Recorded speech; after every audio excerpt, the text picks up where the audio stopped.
everybody? Welcome to another episode of Purple Insider presented by FanDuel. Matthew Coller here, and the gentleman with me who will eventually look at the camera. Oh, look, it's Defector's Drew Magary, who we decided, we do a lot of episodes together from time to time, a check-in, a different perspective from you, Drew, as a lifelong Minnesota Vikings fan. But you know what? We're going to do a little something different tonight because oftentimes I will answer a lot of fan questions. You love those podcasts.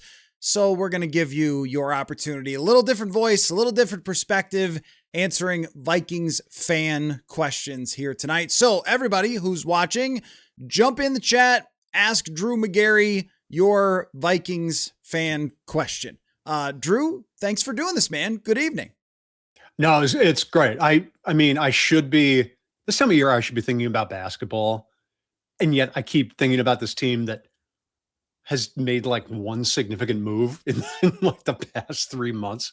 So I have brain disease, but that's okay because this is the place to get it out and say all the things I need to say, even though they're going to sound a lot like pretty much all the things that you yourself have said over the past few months on this podcast. Well, why don't we begin the conversation with the lack of things that the Vikings have done? Because I know from talking with you that free agency comes around and it's like Christmas Day. All right, what are they going to do? Who are they going to add? What's going to happen? And I think we all knew after the NFL Combine that Christmas was going to be a little light this year. Daddy didn't get his bonus, so it's not going to be quite the same. But I don't think that I even expected how little would actually happen, that James Pierre would be the big signing. And they did keep Eric Wilson, if that counts as a free agent signing. That matters. I said yay when that came across. That does matter. And he had a great season last year. And that's a big deal to the defense. Yeah. So we shouldn't just sort of throw that aside. And they also didn't have to lose their players to create cap space. They kept Aaron Jones. They kept TJ Hawkinson. But in general, it's not like this team is going to look a whole heck of a lot different outside of who they draft. Well, it was funny because I've spent a lot of time thinking about the fact that, look, if you're going to cheap out on free agency, this is the year to do it. It was an awful class. It was and you're not signing Tyler Linderbaum. You don't have the money to do that.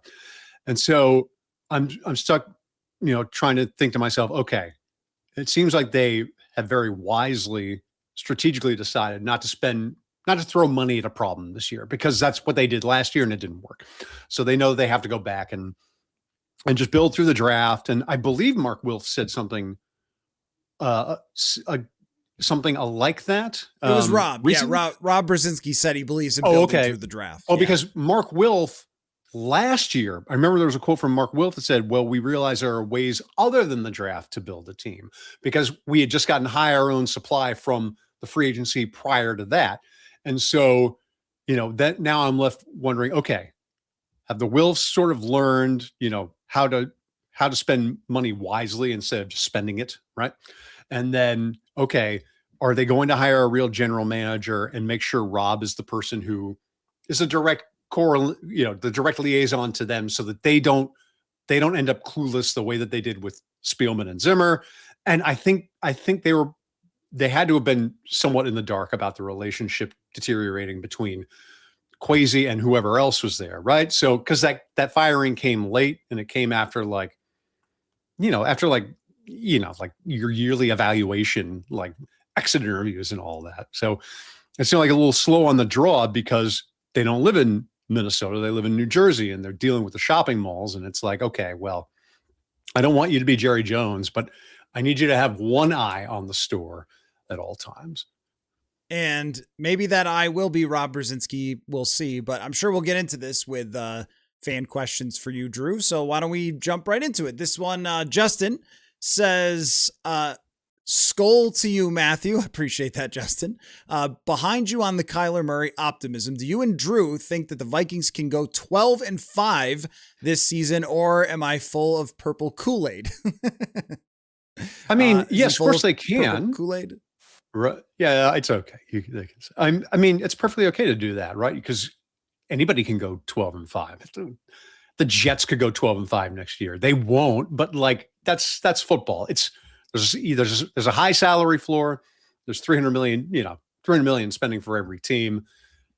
Nobody expected the Jaguars to win 14 games last season. It happens. So, I mean, yes, it can happen.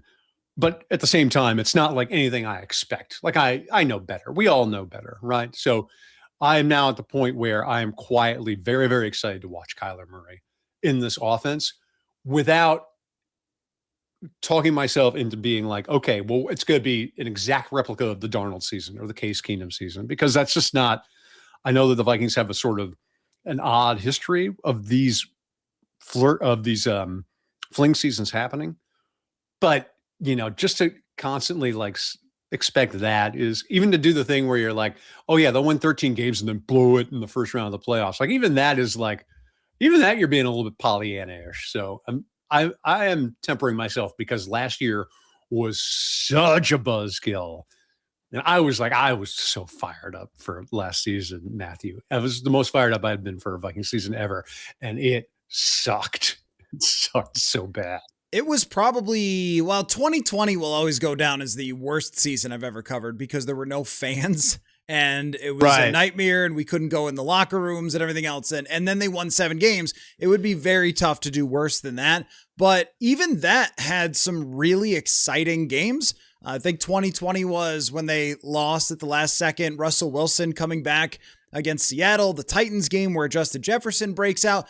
Last year, I feel like there wasn't any exciting games. Oh, sorry. Was that the one where, was that the season where Detroit got its first win against us? Yes. And Dantzler blew the coverage. And yes.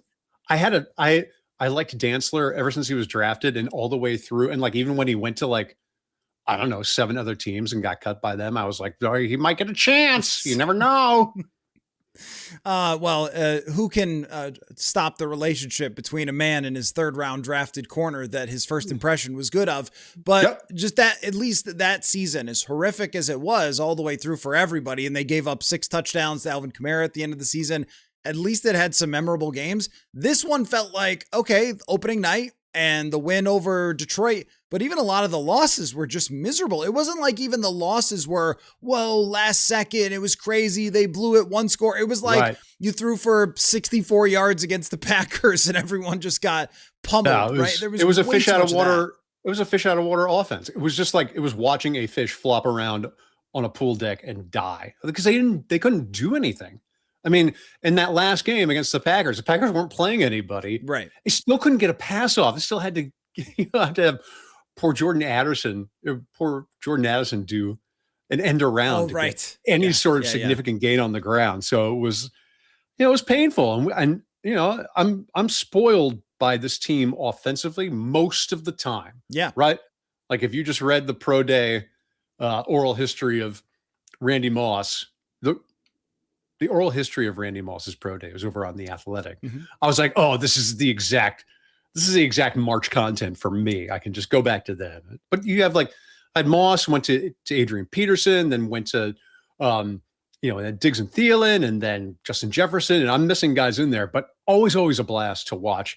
And so when the team is not fun to watch, that feels almost more insulting than them just, doing their usual, blowing a playoff game or whatever. I never thought it was possible with Justin Jefferson on the team and Kevin O'Connell as the coach to rank where they did. And got to the 3rd quarterback. So whenever that happens, probably an offense has a chance to be in the bottom 5, but they were also in the bottom 5 when JJ McCarthy was playing, which it seemed contagious too. I thought Justin was bad last season. And I know I'm sure there are analytics that say that he was, still very much Justin Jefferson, but he just looked at times as if I'm not saying that he was disinterested in catching the ball, but just not I don't know. There was a spark missing because he had no quarterback. You can only get yourself so fired up when there's no one to throw you the damn ball. Well, and I also think that all receivers need to get in some sort of rhythm, and some of the drop passes I think played into that of there hasn't been an accurate pass all day, and then you get one whipped at you at 100 miles an hour. Right. If that played into it. Right. If they're all 150 miles an hour and you don't know where, you don't know where in your catch radius you have to catch it, it affects your confidence because if you're not confident in the ball, you're not going to be confident in yourself. Just in terms of my take on 12 wins, I always look at things as outcomes, like percentage outcomes. And Right. history has to be ever so slightly baked into this because it's possible we live in a flat circle and I don't know, there's aliens controlling everything and there's simulation glitches sometimes. But I'd give a lot of money for aliens to control everything right now. Yeah, sure. I mean, I'll leave that door open, but just in general, 12 wins is possible because you do have the best defensive coordinator in the NFL. You do have the best wide receiver in the NFL. And if your offensive line is healthy, this is a guy who's won 11 before in a season. It doesn't seem far-fetched that if you had a top 10 defense and he plays like that again, which I think is possible, even if he plays like 2024, they could get to 11 wins. I think it's like 20% that, and more like 40 or 50% that it's 9 or 10. And then the disaster scenarios are probably if he gets hurt. Let me move forward though. Doomer KO says, Drew, have you emotionally recovered from Sam Darnold winning the Super Bowl? Oh, I had no problem with that. I was rooting for Darnold to win that Super Bowl. Like the damage was already done. It wasn't Sam Darnold's fault. They didn't want him. So he pissed off and he went to a better situation. And I think you could argue that he went over to who is now the best defensive coordinator in football. He's the best defensive mind in football right now, I would say. Mike McDonald is. So no, I never held that against Sam. I think that the heartache from last season really started with the Atlanta game. It was sort of like, you could put off the irritation. I get more irritated than traumatized by the Vikings screwing up now, but just because I'm old. But you could put it off with the Chicago game because JJ pulled off the nice drive at the end, wins the game, and it's like okay, well he knows how to win it. He doesn't do it don't always look pretty, but he gets it done. All the standard like Phil Simms type crap. And then against Atlanta, he just looked like he was unplayable, and it was like okay, you can't look like this at any point in your NFL career. Like I know Bryce Young sort of got away with being unplayable his rookie year, but even when he rebounded, he only rebounded to be a better quarterback relative to rookie year Bryce Young, who sucked. So he might end up getting like 20 or 30 million a year just for being good enough to win 7 games in an absolute dog water division. And that game, I mean, all things considered with, the whole, having a child in the middle of the week, and it was a short week anyway, because they were coming off Monday Night Football and all that stuff that even the fact that kept coming up was very bizarre that it continued to be a storyline. Also, doesn't Kevin O'Connell have like 5 kids? I think it's 4, but okay. Yeah. But like once you're 4, you're toppling over into Phil Rivers territory. Like you get it. Like I have 3, so I'm one to talk. But 4 is like, that's, then you got to get the Sprinter van and all that stuff. It's a commitment, the 4. It is. Yeah. Maybe he does have a Sprinter van with his contract. But when it comes to that week in that game, there are explanations for why he wasn't ready to play. But the actual performance, and consider that there's things happening in everyone's lives across the league, and other teams have their backup tackle have to play sometimes, and things like you have to put in reasonable performances. And going back to that game, it was one of the worst quarterbacked games of the last 30 years for the Minnesota Vikings. I mean, it was Spurgeon win level. It was the Josh Freeman night level. And I think that right there, it was major red flag for everybody. Yeah, okay, like he's young and sometimes these guys have bad games, but then getting injured, to me, he could have bounced back from that game with Cincinnati coming up the next week, worst defense in the league. And remember how that sort of played out with Isaiah Rodgers scoring a bunch of touchdowns, and it was a very easy victory. If he's in there for that one, maybe the confidence gets back together, and maybe, he gets on a rhythm of week after week preparing for the games and so forth. But having these stops and starts of your progress, I mean, I was making a golf example the other day. I don't know if you are a golfer, but where I can't play anymore, but I love golf. So if you play every single weekend, you won't get better. Like you have to play all the time, like every single day, practice every single day to actually make real progress as a golfer. So if you play 2 games and then you're out for 5 weeks and then you come back and you play 2 or 3 more games, and then you're out for another week. Like, how are you ever supposed to make serious gains? And I think that really hurt JJ McCarthy from the start. I think the offseason prior to that is the reason why it's sort of foolish to be like, well, if he hadn't gotten hurt in the Atlanta, because he got himself hurt in the Atlanta game. He did, like, he was not, I think didn't he get like turned backwards because he was holding on onto the ball too long? In which game? The Atlanta game. Yeah, might have been. Yeah, so he did something stupid and he got hurt. And that's because he had an offseason where he couldn't put on the proper amount of weight. He couldn't work the offense because he was too busy rehabbing. And I know it was like, oh, well, I threw 500 balls, but that is the same credibility as Russell Wilson doing sit-ups in the aisle of the team airplane. Like, it doesn't matter, right? So he was never prepared to play last season. And that was all evident. And so now the question is, okay, if he does all the right things this offseason, and apparently he seems to be doing normal, like seeing, John Beck or whatever, he will be prepared.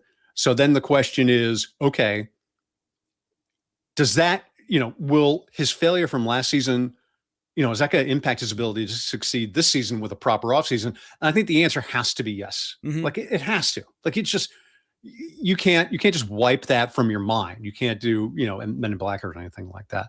And so it's this really weird position where a guy who was not prepared got thrown out, was awful, and by every metric and every eye test is the kind of quarterback who stays awful. Yeah, no, that's true. And that's where the list you probably saw in the Friday mailbag that I included last week of guys who had performed similarly in their first 10 starts.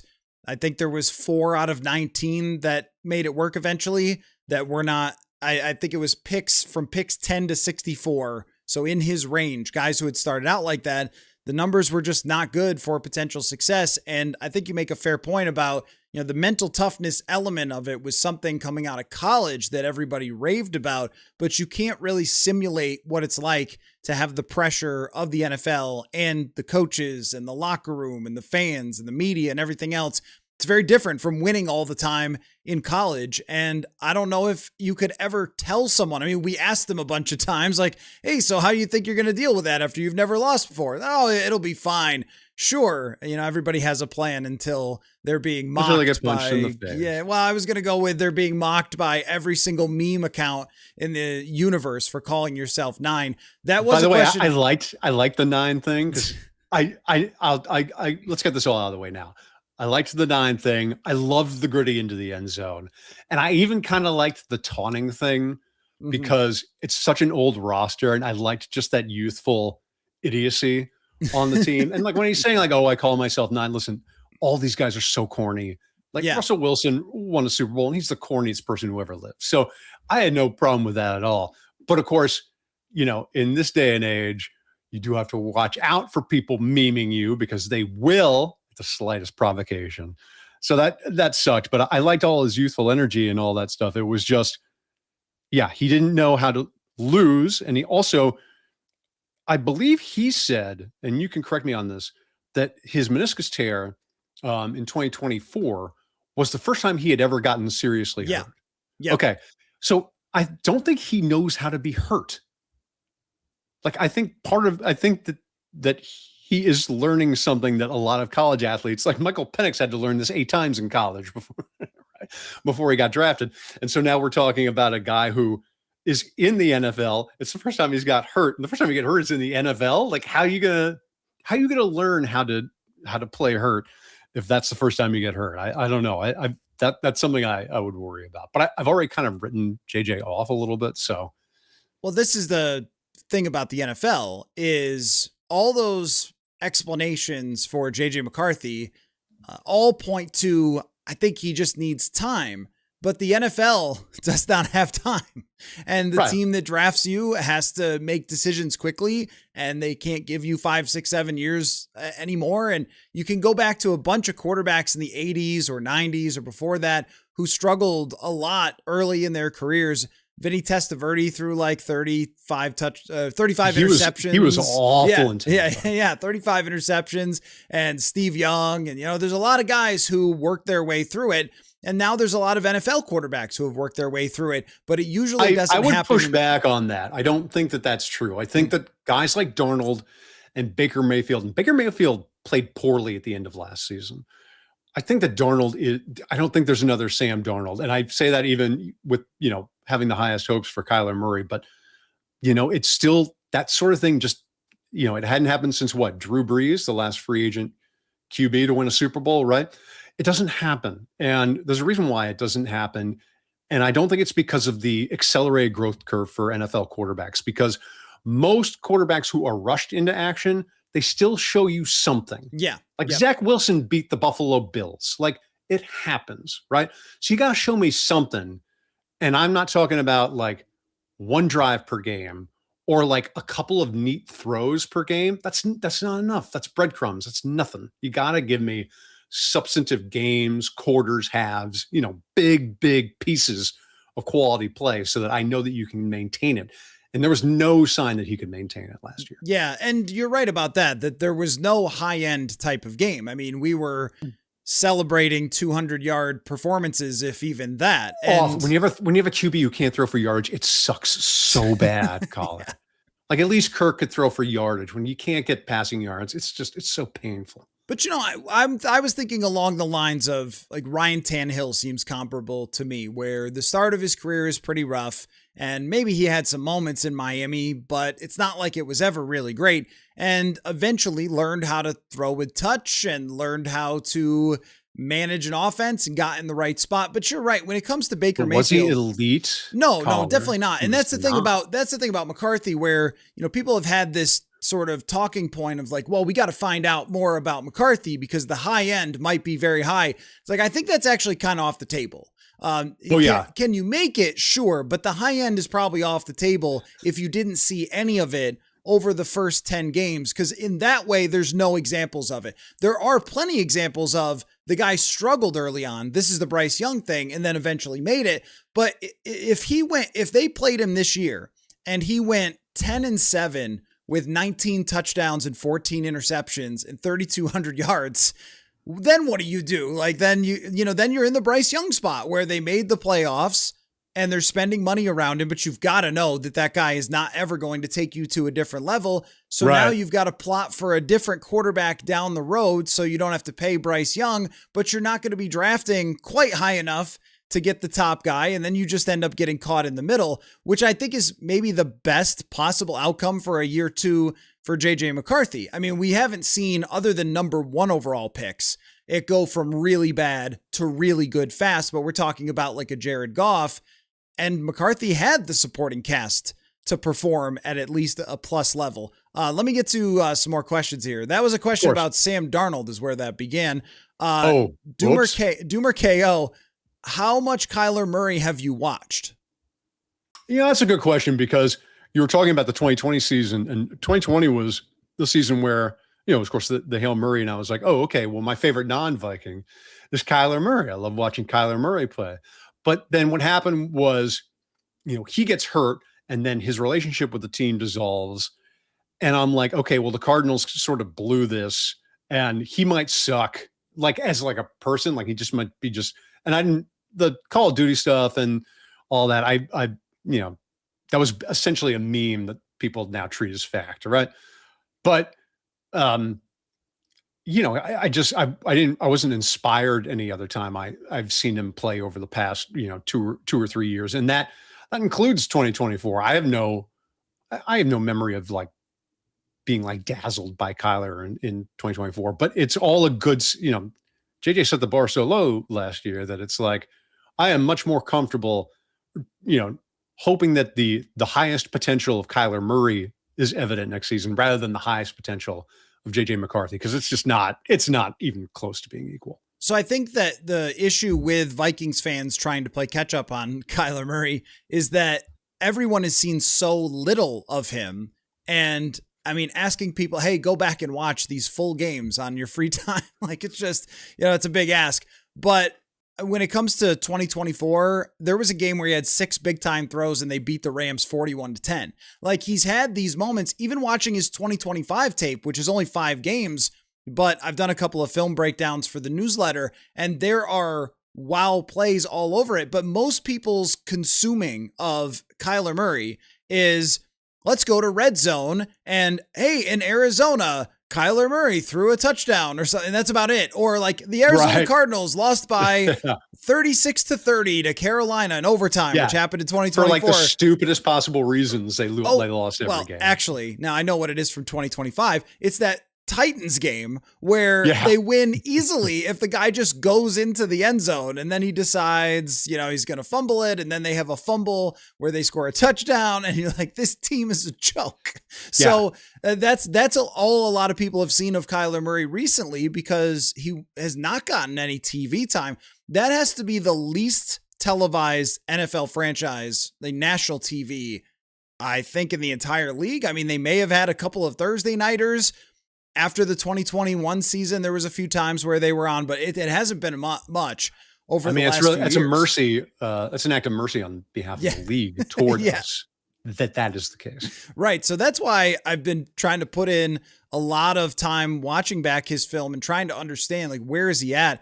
And the biggest difference to me is just that he played in a real offense over the last 22 games of his career. And I thought that it worked for him. It was less wow inducing, but they weren't asking him to just be wow all the time. It was, all right, if there's a free runner, then wow us and scramble and run away and do something amazing. But if not, throw the ball to Trey McBride and give first downs. And it actually sounds like the way he was playing sounds a lot like what KOC wanted from McCarthy last year, which was, hey man, like, just take the check down sometimes, like get your 8 to 10 yards from TJ Hawkinson. And they actually used Trey McBride like a number 1 wide receiver.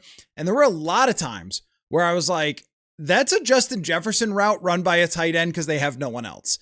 And also you can put TJ Hawkinson in the slot. So I mean, he has wide receiver like capabilities. And I think he's better than he showed last year. Removed a year and a half removed from the injury. So I think that he has the capacity to be better. I don't think he's going to double his yardage or anything. But by the way, the reason I think I liked Kyler so much is because there's been a incredible dearth of quarterbacks who can scoot in Vikings history. Yeah. So I'm just jealous of any team that has a quarterback who can run away from pressure, particularly when you don't have a center. So I kind of thought that the Vikings were like, look, we don't really have to get any of these free agency centers. We may not even have to draft one, because if the center gets his ass kicked on the play, well, Kyler can just run away.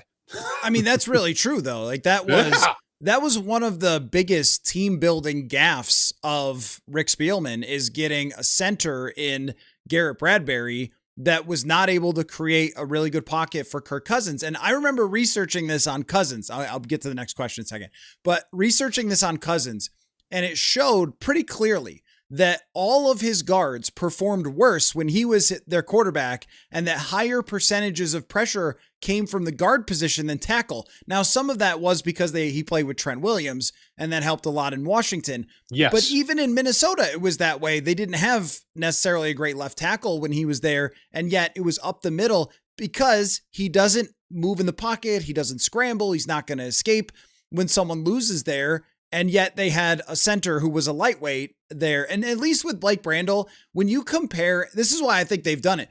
When you compare or left Brandel, the other free agent centers outside of Tyler Linderbaum to Brandel, it's hard to find a huge gap. I mean, if you have a great center, he probably plays for your team for like 12 years. They don't let those guys leave unless there's a reason for it. Like Lloyd Cushenberry is a different person, but he's not going to be better than Blake Brandel by any then you're just sort of then reasonable you're just throwing metric. money at the problem. You're spending money, but you're not spending it wisely. There's no point in doing that. And I mean, he knows the offense inside and out, which I think helps Kyler Murray. This is a good lead in from Antonio here. Says, what do you think the primary position of need during the draft for the Vikings will be? Well, we've learned that they shouldn't be drafting for need. Have we not? Right. So I go back and forth because there are multiple positions of need, and I don't know how many of them are urgent, but obviously center was one of them. But then defensive tackle, even with Jalen Redmond and Levi Drake Rodriguez ascending, and then corner, of course, and safety. And I want to say linebacker because the linebackers are aging and there's not a ton of depth there. But because of the value of that position, I don't put as much of a premium on it. Same deal with running back because I know we're not going to get Jeremiah Love. So I understand why they brought Aaron Jones back.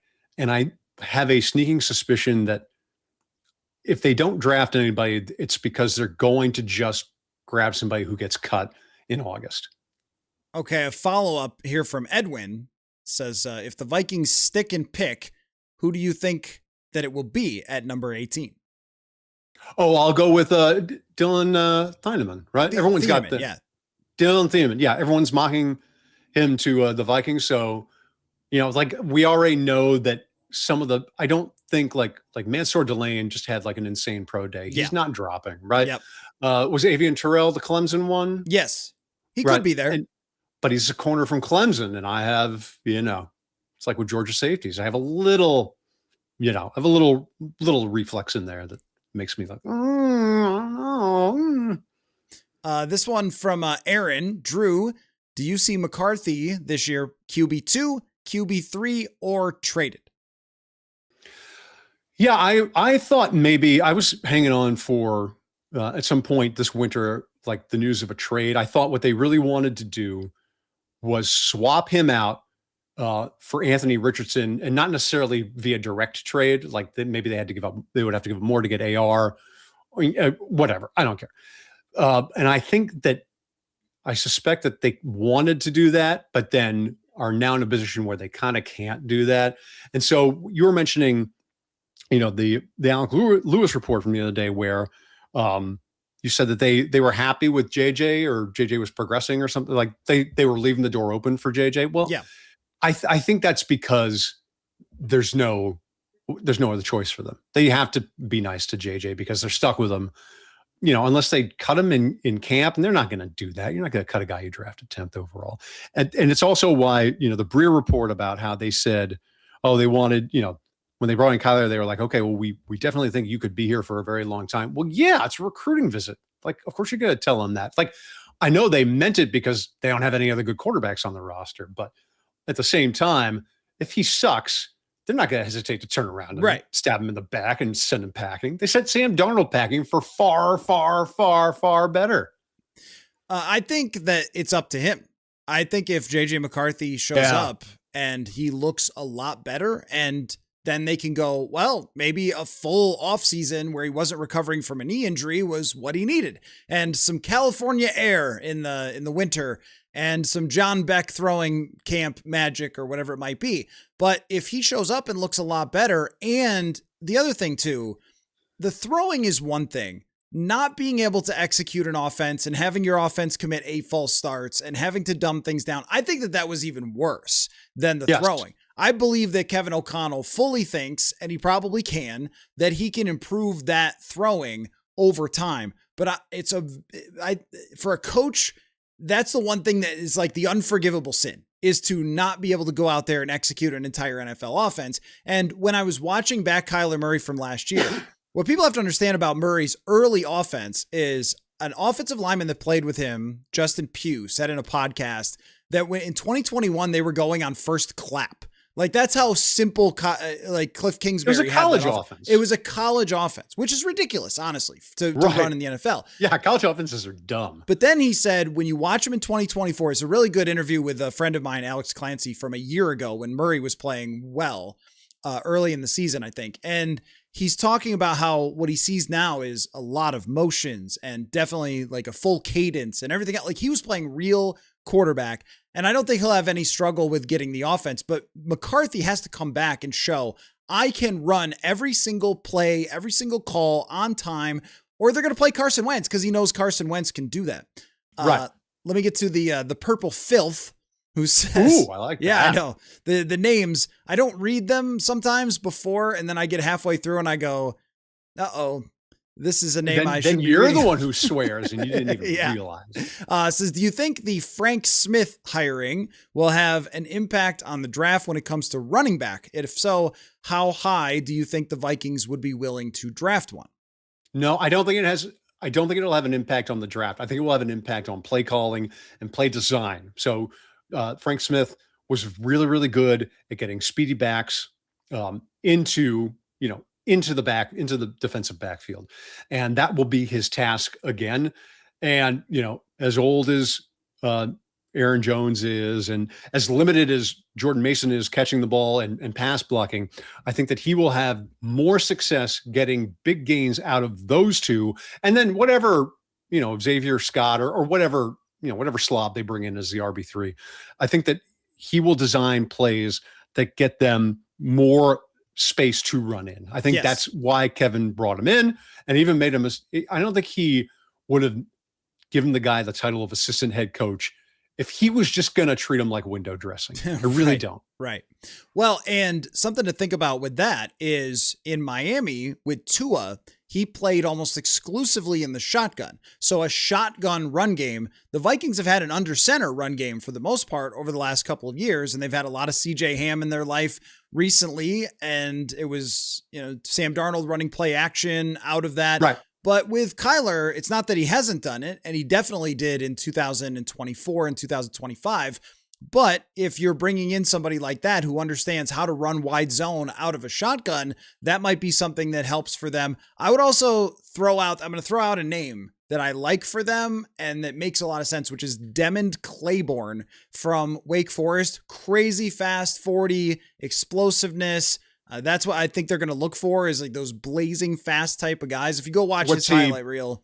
Are we talking about a day 2 guy, day 3? I think more of probably 3rd round, if not 4th round. But it's so thin in the running back class that you might have to do it. But they also have 2 3rd round draft picks. So if you spend one of them on a running back, that's not overdrafting for me. That's just a guy that sort of stuck out to me. Because if it's a guy who gives you, I don't know, he carries the ball 100 times, but he averages like 6 or 7 yards a carry because he's just getting like those like Ricky Irvins type pops, out of the backfield. That's invaluable to have.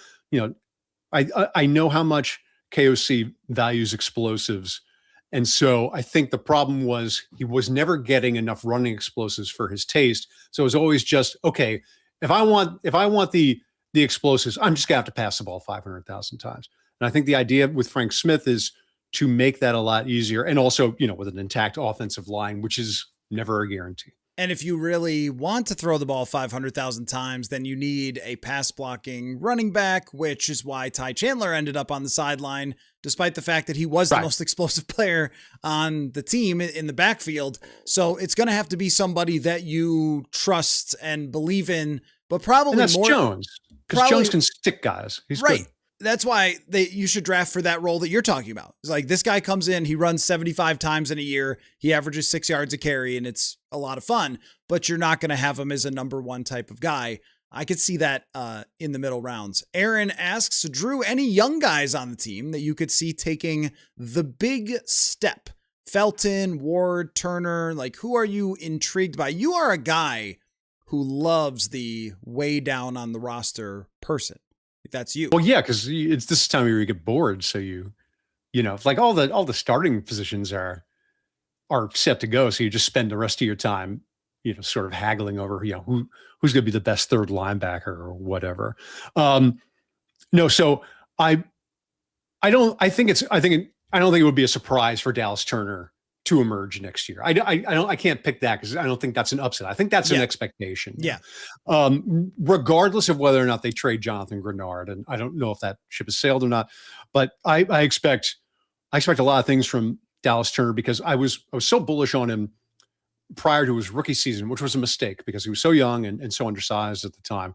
And I was like, well, he's going to be the next Micah Parsons. Well, no, Micah Parsons is 10 feet tall and can eat whole planets. So, but I expect him to be a much more effective player this year. I mean, the guy that I really think about is Levi Drake, because our mutual friend Kaylin Kaler was the one who met him before the combine and did the Prospect X series on him.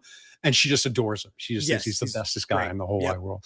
And of course, because he went to a completely obscure little Texas college and he plays defensive tackle. He reminds me of John Randall, so I'm sort of hoping for that. But that would be the guy that I would have the most faith in to improve. Ty Felton, I didn't see anything from as a wideout, so I can't know anything about that. Right. I think the other one that I'm very fascinated by, and I have no reason for this, is Gavin Bartholomew, because they drafted him in the 6th round. And I think, that was right where he was, on the consensus boards. There was just like all these, it seemed like they picked one out of a hat, but he had nice tape from Pitt, and I like Pitt pass catchers. I don't like Pitt quarterbacks. Right. So I'm interested to see if he gets to camp and he starts getting lots of reps, then it's like, oh, okay, there's someone here who can, who is a little bit more than just the guy who catches like 2 touchdown passes a year, or, like no one expected Nick Vanette to be open in the end zone because no one wanted to cover him, or like that kind of tight end.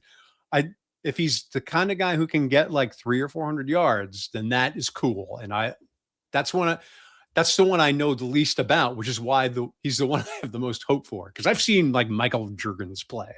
It's a really perfect answer to go so deep on the roster to get to Gavin Bartholomew. And watch me try to one-up you with how sicko we are. He looked good in rookie minicamp. Gavin Bartholomew. He did, though. I mean, he truly did. And like KOC was talking about it after, he moves very smoothly and catches the ball where it kind of eases into his hands, soft catcher of the ball. So I like that answer. I do think Jay Ward, though, is interesting as well, because he's been a long development sort of project. Yeah.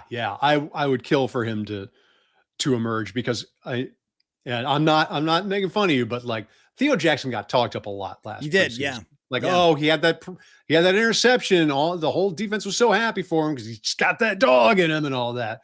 And then he was just sort of there, and I've seen Jay Ward, I remember Jay Ward from his rookie year, maybe beyond, like committing a few special teams penalties here and there.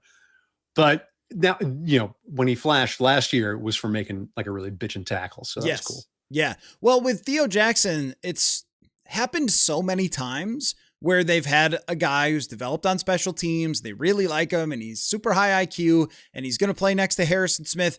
I think that was the biggest issue for Theo Jackson, is that he didn't get to play next to Harrison Smith from the jump. He kind of got thrown out there, and Metellus, I think, will grow into this, but he got thrown out there with Metellus, and Metellus is playing a completely different spot.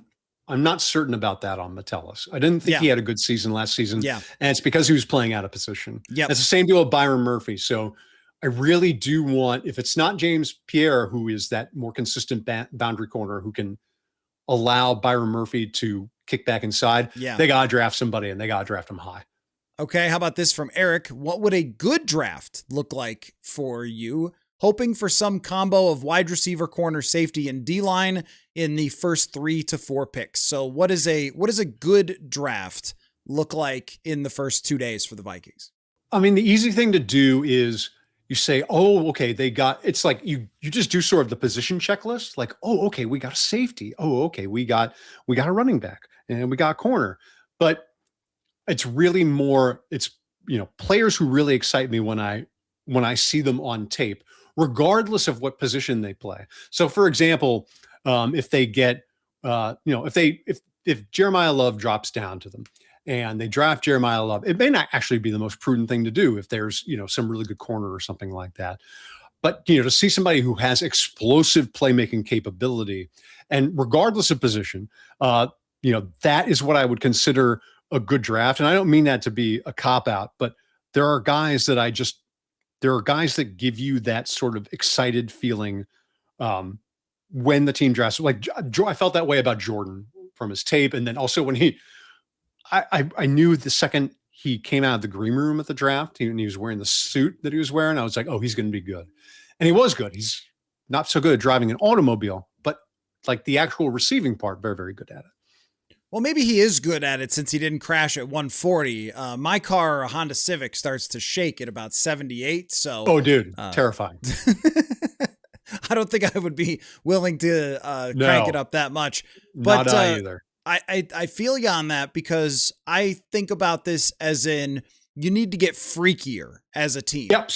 Absolutely. They are a team that is squeezing with Brian Flores every ounce of blood out of the stone. But the freaks on the team are Christian Darrisaw and Justin Jefferson. And I would even throw Dallas Turner in there and Grenard to some extent.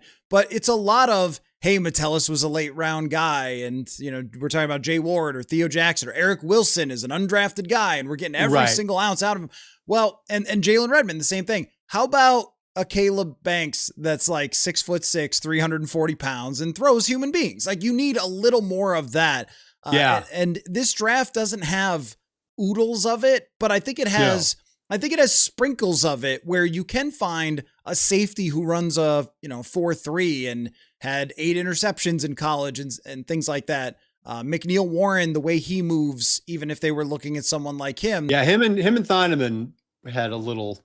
They have some excitement. Yes, to them, and same with who was I thinking about? No, I blew it. I lost. I forgot. Okay. But there are the wide receiver class, I think, has a bunch of guys that Omar Cooper. I like have. Cooper. Yeah, right. They've got something. They've got something that sort of separates them. Roxanne says, "Why does our team suck this year?" Is a shout out to why your team sucks. And she said, "Just throw someone under the bus." Assuming Roxanne is a lady. Sorry if you're not. Ooh. All right. Roxanne. I know. I told the story the other night when Roxanne asked the question. Feel free to correct us. That I knew someone named Roxanne, and if you did that, she would fight you. It's not something she was happy about, because just instantly throws a beer bottle. Well, she had heard the song and knew what the lyrics were about, and didn't like that connection. All right, you'll have to. All right. So who am I going to throw under the bus? Well, we spent the beginning of this podcast throwing JJ under the bus, so I'm not going to do that anymore. But what about? Oh, I can do Flores. I can throw Flores under the bus, because I really do think he got exceeded as a defensive mind by Mike McDonald, who, and you would know the schemes better than I, or someone like Cody Alexander or someone like that, where he found a way to manufacture free runners. And that means a lot for offenses, particularly the Vikings, because you need a quarterback who can get away from free runners now. And that's Kyler, right? But Flores, I think he got done dirty by the Dolphins. I think he's got done dirty by the NFL. I hope he wins his lawsuit and all that stuff. But that doesn't mean that he is, the Pope or anything like that. Like, he's got some Machiavelli in him, like a little bit. So the question I always have about this team behind the scenes is, are they as stable as I think they are? Are they as functional as I think they are? Because you'll get people, and I'm not going to name names, but you'll get reporters who are trying to say, oh, well, it's dysfunctional over there. You can see it. And I never buy that, because the team seems to be, like they get all the A's in the survey and all that stuff. But I think if things were to fall apart and to go sour this season or the season after, I think Flores will have played a role in it. That's what I think. So have you watched Succession? Hell yeah. Okay. Don't spoil anything for me. I'm only in season 2, but they succeed. Oh, okay, great. They do succeed. But I think what I didn't know is how funny it was going to be. It's very, very funny. God. Yeah. Hilarious. But the thing that I keep thinking of is, how you just dislike all of the characters? I mean, it's kind of like that in the NFL, where everyone in their own way had to get there by playing the Succession-like games of the National Football League. And if you're a coach, you have to be insane. So. Well, that's what I mean. Is like, you have to be crazy. There's no growing up in Logan Roy's universe where you're like, oh, I'm the normal one. Like, no, that's not how it works. That's football people. You might think Kevin O'Connell is normal, but he's not. Like, they're all football psychos, and that's how they get there, is by being football psychos. So everybody has to play certain games in order to be where they are and have work ethics and competitiveness that exceeds anything that any regular person could ever even imagine, which it wouldn't be so great if that wasn't the case. It's like, you wouldn't care if someone climbed a mountain if it was safe. So like the same thing, like we love the football people because they're freaking nuts. So they're all. And the double standard is like, I said to you early when Kevin O'Connell was the coach, I was like, I don't know if he's quite evil enough. I don't know if he's quite ruthless enough. And he is extremely ruthless now. I now know that he is ruthless. So I can't ascribe that as a good quality to Kevin O'Connell and then hold that against Brian Flores, because that's a double standard and that would be rude. But I think to your point about Mike Macdonald, I mean, I do agree schematically he's phenomenal, but what he is the intersection of an unbelievably good roster and all the schematic stuff that goes along. Like if you look at what Flores has had, it's good, but is it what they had last year in Seattle? No, I don't think so. I mean, in general, you can, on the defensive side, I think you can squeeze more out of it than is actually there. On offense, I don't know if you can do that because it's so much about the quarterback and just what he's doing and the blocking a lot. You can't scheme when no one can block. Like there's nothing you can do there. On defense, we've seen a Jonathan Bullard, Jerry Tillery defensive line with Jihad Ward as a blitzer be pretty damn good. So that you can do. But when you get somebody who's capable of all that stuff and throws a lot of sim pressures and disguise looks and all those things, and then they get Nick Eamon-Wari in the draft, and they've got 4 different rushers, and here's DeMarcus Lawrence having this year where he's, back to the old DeMarcus Lawrence. That's a lot. And where he really hit the home run is with the Byron Murphy draft pick. And you get the trade to get Leonard Williams out there, who's a former top draft pick and at times has been an elite player. I mean, my God, like this. Well, also Ernest Jones, got Ernest Jones. But the other thing though is that Flores, and I can't believe I'm still harping on this is not a hill I want to die on, but we could have drafted. You were asked to hate on someone, so yes, that was the question. Well, I didn't want to pick anyone boring, so we could have drafted Nick Eamon-Wari, right? Yeah, we could have signed DeMarcus Lawrence. We did not, right? We signed Javon Hargrave, and we know, or certainly the Vikings tell us that Brian Flores has a significant hand in those defensive personnel decisions. Well, we have not necessarily made good defensive personnel decisions over the past. Well, okay, we made some very good ones in the offseason of 2024, but last year we did not. They did with the 2 players they didn't pay much, which was Isaiah Rodgers and Eric Wilson. But I will agree with you there, where there was a double standard with Kwesi, where if a move worked out in free agency, Brian Flores did it. But if it did not work out, then Kwesi did it. And that maintains to this day. It's like, oh man, they had to cut those players Kwesi signed. You're like, oh, he didn't clear it with the defensive coordinator, huh? He just went rogue and did it himself, which is why it's so succession-y, because everybody was responsible, but somebody had to take the axe for that. Okay, how about this? It was somewhat accurate because basically no one was in charge last year. Right? Yeah.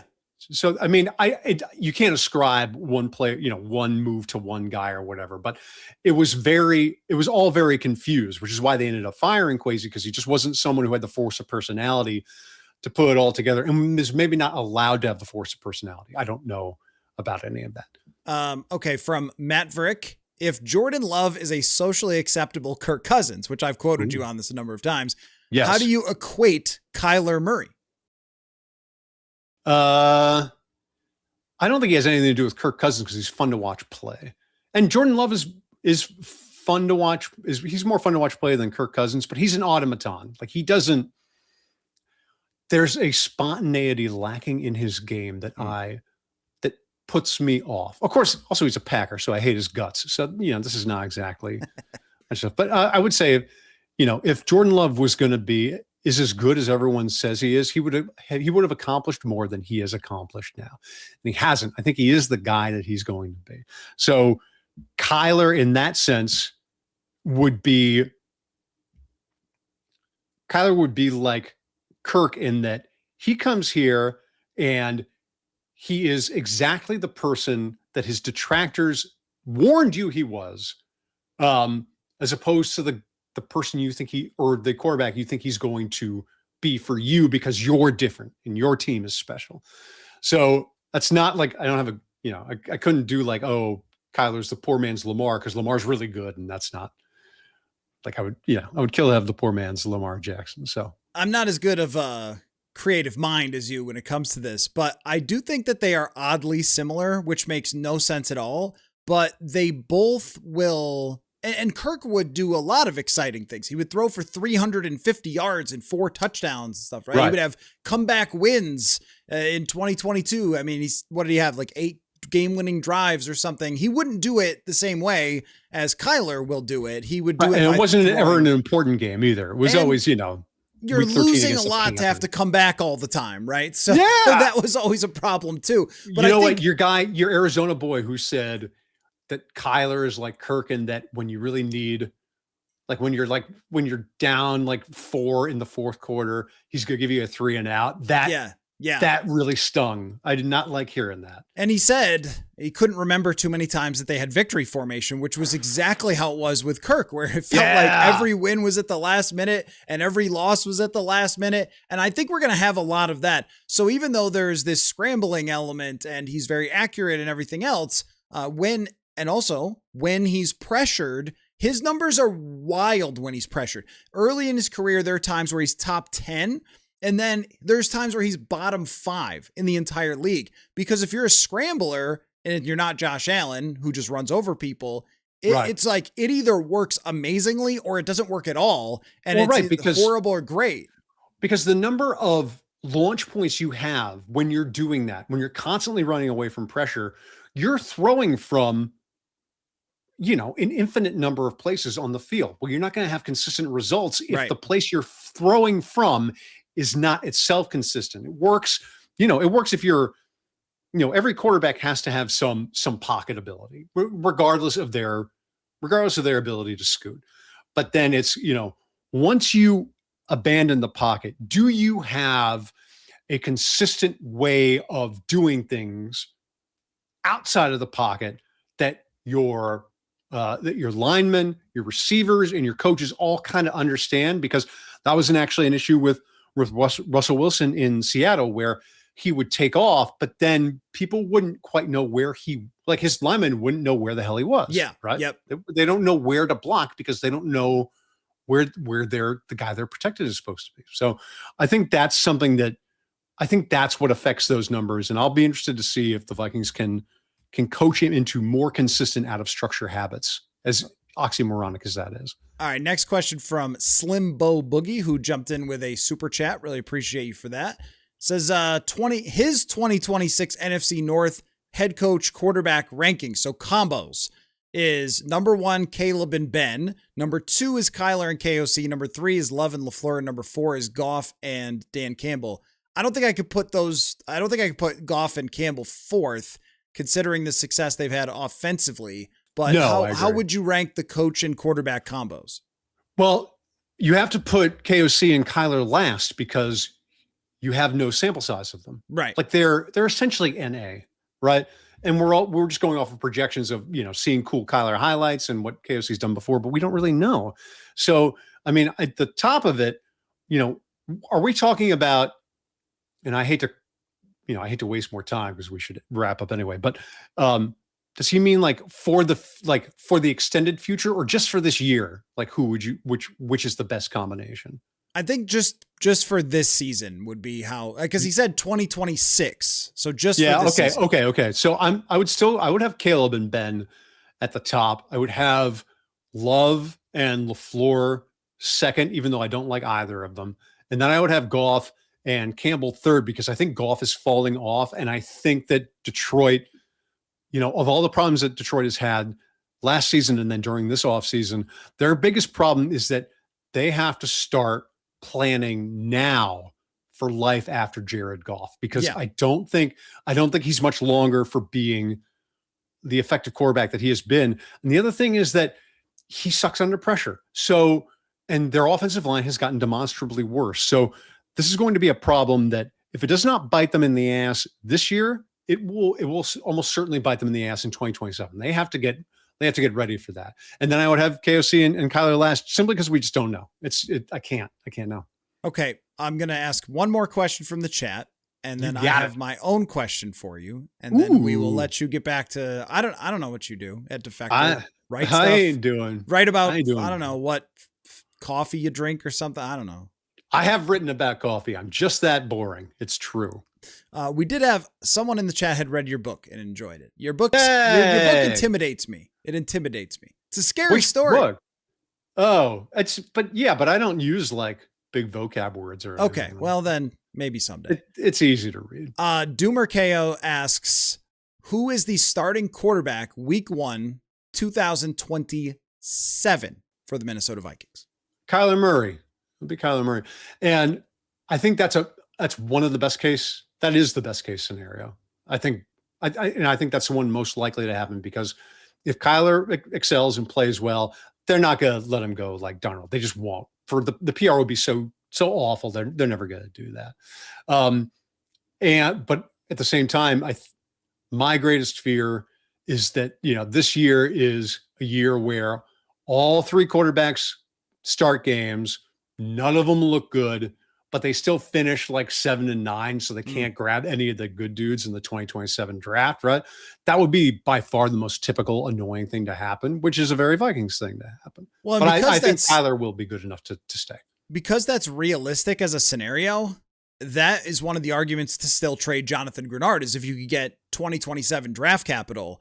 Because if you remember, as a newsletter subscriber since day one, when I interviewed Doug Whaley, former NFL general manager, that was his plan. I asked him, hey, if they hired you as a GM today, what would your plan be? And he said, I would try to stockpile as much 2027 draft capital as possible, because if I have to move up from number 17 into the top 10 to draft quarterback, I need to have the ammunition to be able to do that without ruining our future. And that would be a Jonathan Grenard trade to do that, which I am so on the fence on, man. I've bounced back and forth on that, because doing it is very beneficial. Draft capital now or later, cap space now or later, more Dallas Turner, which I want to see in that position for 750 snaps. But then also your backup is Bo Richter or Chaz Chambliss. And if someone gets hurt, drafting. You would draft someone. Yes, you would draft someone, but then you don't know like how much a rookie's going to produce in year 1. No. It leaves you very light at a position where you just got a good quarterback who could win you games, which I need Jonathan Grenard to do to help you. I mean, what you're describing is basically a toss-up decision, right? Yeah. So whatever decision they make, we're going to go into 2026. If he's on the roster, we'll say, oh, it's nice to have him here because he's going to play well, right? But if they trade him and they get a good return, if they trade him and they only get like a third, you're going to feel kind of crappy about that. Right. I think you get a second or something, you'll be like, okay, well, it's something they had to do, and they're thinking ahead. They're not just thinking about 2026. They're thinking about 2027, 2028. Rob Brzezinski has talked about that. That's all the good things, as they say. But now, all that stuff has to go into practice. Okay. My question is, the show is sponsored by FanDuel. So I'd like to ask you a FanDuel related question, which is, all right. Okay. All right. The over under for the Minnesota Vikings at this moment is 8.5. There's a 2-part question here. 1, do you think that number moves at any point before the start of the season, that anything happens that moves that number? And also, do you think they go over that number? Okay. So no, I don't think there's anything that moves that number. The roster they have now, it'll be supplemented with rookies, and then whatever thrift store options they get, during training camp and guys off the waiver wire, stuff like that. And that could be some monumental trades, say for trading away Grenard. They're not going to, we know they're not trading for Joe Burrow anymore or anything like that. So I don't think that projection will waver in any way. And I'll say that they go over it only because the schedule's kind of weak. So I think that they could have, honestly, I think they could have a 9-8 season that is somehow more impressive than last season's 9-8 season. But it doesn't necessarily have to be that much. But I think it's kind of the exact right projection for them to be an average team. I'm going to toss a couple factors in there that I think could have them double digits. I will probably go 10 because look at you. Well, look, they play these things need to be in there. They play the NFC South, which right. They also play at home They don't have to travel to Australia, Antarctica, Zimbabwe, Brazil. The London trip, I think, broke their season. Oh, I really do. Yeah. I think it completely broke their season. They were like, oh, this is great. We'll have 2 neutral site games instead of two road games. No, dude. No, you don't want to take a football team abroad for 2 damn weeks. I also think, but a 17-hour flight for the Rams and 49ers should be fun going to Australia. But I also think that JJ McCarthy and his recovery was thrown off by the fact that they had to pile up an entire NFL franchise and, I don't know, ship everybody, over there for 2 weeks. Didn't they take him? And they did take him. And then he acknowledged that there was swelling that happened during that time, which, I don't know, probably not unrelated to the long travel and everything, right? So I think bad idea. You're right. It punched a huge hole in their season. They won't have that. They'll have more home games than away. Florida's defense better at home than it is away. And you play a division that's not that great. And even though it's not the 4th place schedule that they probably should have, tried to get, it's still a 3rd place schedule, which means some unspectacular teams. That's why I think with a quarterback who is top 12, they will be right there in the mix. And I also think the NFC North, everyone's a B or a B plus. I think it's an average. I don't think it's the blockbuster division that it was the past, or in 2024. I don't think it's going to be as good of a division this year. Drew Magary, Defector. I'm really thankful that you could do this. It was a lot of fun just answering Vikings questions. You got to do the chat tonight. You got to sit in my chair essentially. So I'm really pleased to have you. And this was great. And thank you to everybody who asked all the really good questions. Yeah, thanks, chatter. Especially the one who said, I know ball. That's cool. I like the one who said, I know ball. That never happened. Well, there's one right below that says you're an idiot. So adio. Thanks, Drew. I will catch you later. And we will, we can continue the chat if you guys want for a little while longer. I am now involved in watching Succession. So you should all be proud of me that I have done something else other than just football a little bit, enough. But I'm slowly working my way through it. It's like a summer goal to be able to finish it. I referenced it a few times because I was aware of what it was about in the story, but I was like, I should see this. And the wife wanted to watch it as well. So let's grab a few more. If you got a few more questions to throw my way, go ahead and do it. Let's see. Brian says it's going to be the exact same result as last season. Get ready to learn Bill Murray and Groundhog's Day. I don't know about that. I think it will be different. And, oh man, am I just in need of entertainment from the Minnesota Vikings? Because when you think about, it's been in my mind a lot now that this is 10 years of me covering the Minnesota Vikings. Because I got here in 2016. The day that Teddy got hurt was when I moved here. And a lot of the seasons have been what you're describing is Groundhog's Day.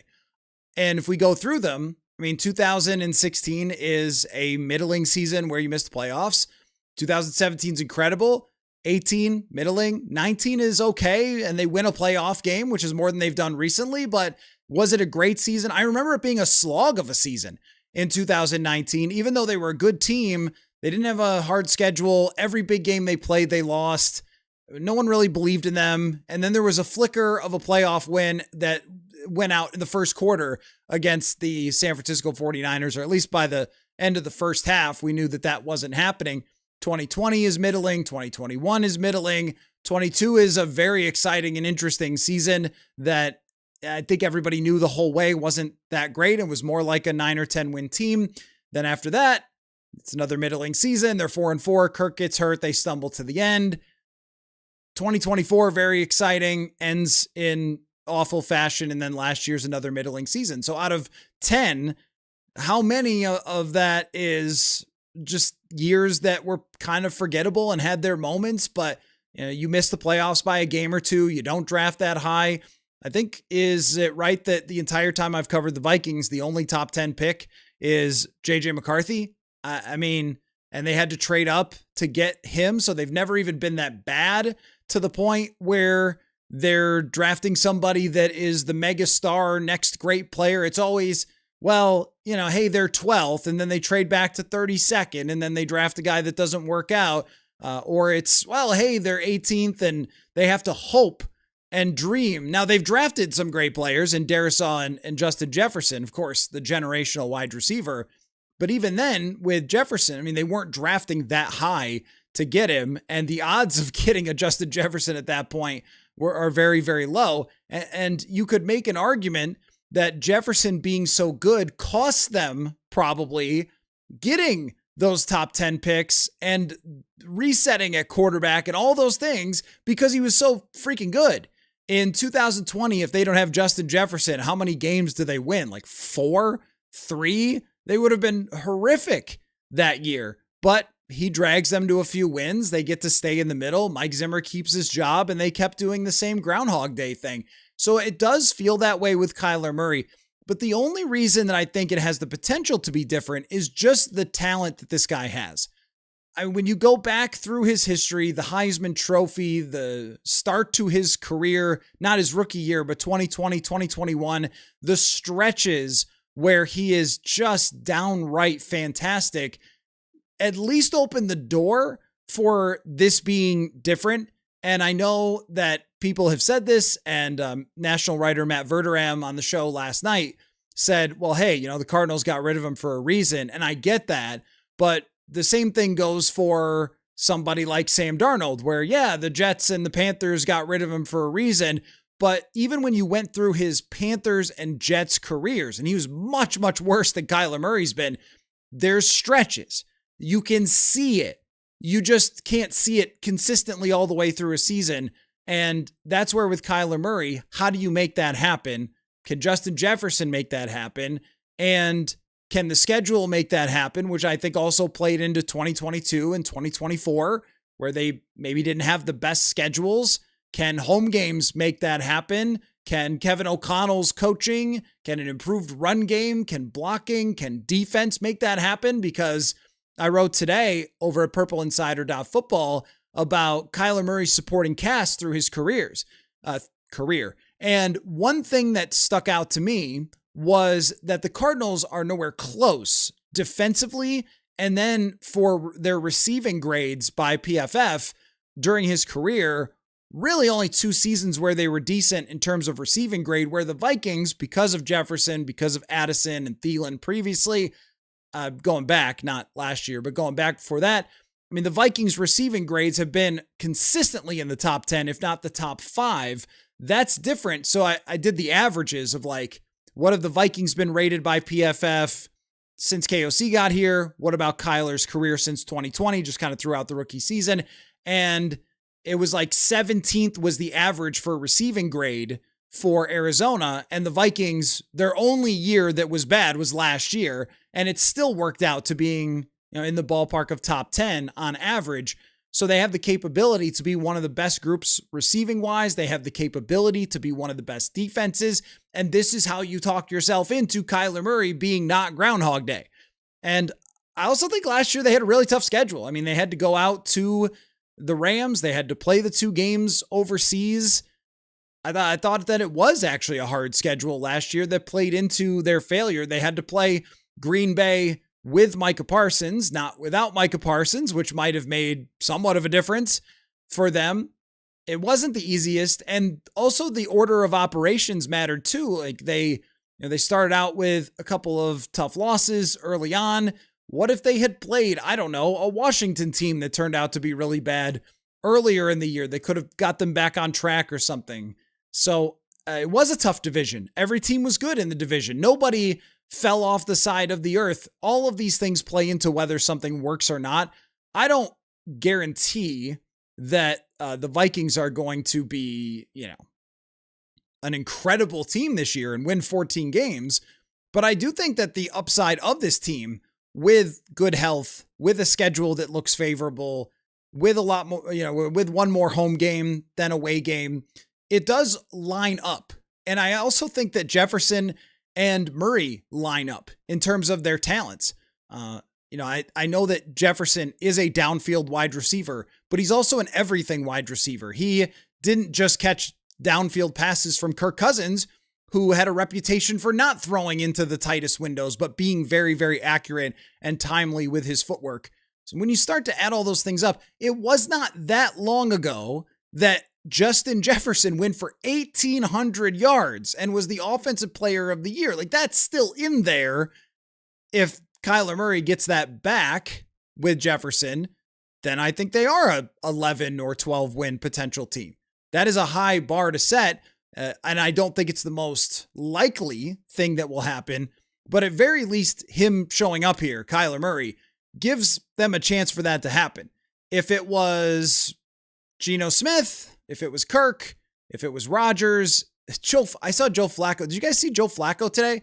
Joe Flacco was talking about how pissed off he is that nobody signed him to be their QB1. It's like, what? It's like, you've been okay, but really? You're like 40 something years old. It's like an odd thing took me by surprise, but I thought he must be happy with being a backup quarterback. And then he's like raging out about having to be a backup.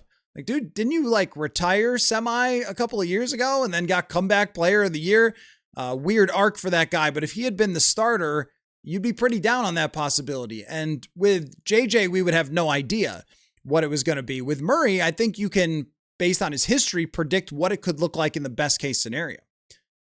Son of a Beavers, do you think the Vikings' lack of signing a veteran center will bite them in the rear, much like when KOC KM trusted JJ and did not have a backup quarterback until late? So I think that Blake Brandel can be okay at center. I do think that they should try to draft one if they can in the third round to develop. Michael Juergens looks like to me a guy who is a career backup center, which is a good role to have. And you always need one, but not somebody that they're looking at as, wow, man, if he takes that big next step, then he's going to be great. But with Brandel, the number one thing to me that I would say is a reason it could work is Blake Brandel and what he knows. What he knows is everything for KOC's offense. They like to use the term where the bones are buried. And what that means is every single detail and how it's supposed to work, not just the basics, the AI summation of the offense, but like every single 400 level college course, PhD on Kevin O'Connell's offense. And it's clear how much O'Connell trusts him over the years, not just that he was playing center last year, but that they started him for 17 games at guard. And well, I think that at guard, he got exposed eventually, probably wore down. And I know they talked about him battling through some things injury-wise over a 17-game season. That's pretty tough to do when you've never played a 17-game season before. But now he's done that. He started a full season. He's played half a year at center and was okay. He was reasonable at center. Not when he played Jalen Carter. And I'm sure that when he plays the best of the best, he's not going to be flawless. But it's not that part about center that's so important. It's really, can he lead the offense and can he have Kyler Murray trust him with the protections and stuff like that? Because I do think at times I've seen with Murray, and maybe it's not his fault or maybe it was his center, I don't know, but there were probably too many protection issues in 2025 when I watched back. And I did wonder if, maybe he didn't see some stuff at the line of scrimmage and could have used a better center. I'm not 100% sure about like that operation and who was in charge and everything else. But Brandel did a good job with all of that as the center. And that to me is the most important thing for right now. And, people have brought up like, well, he is 6'7". Can Kyler throw over him?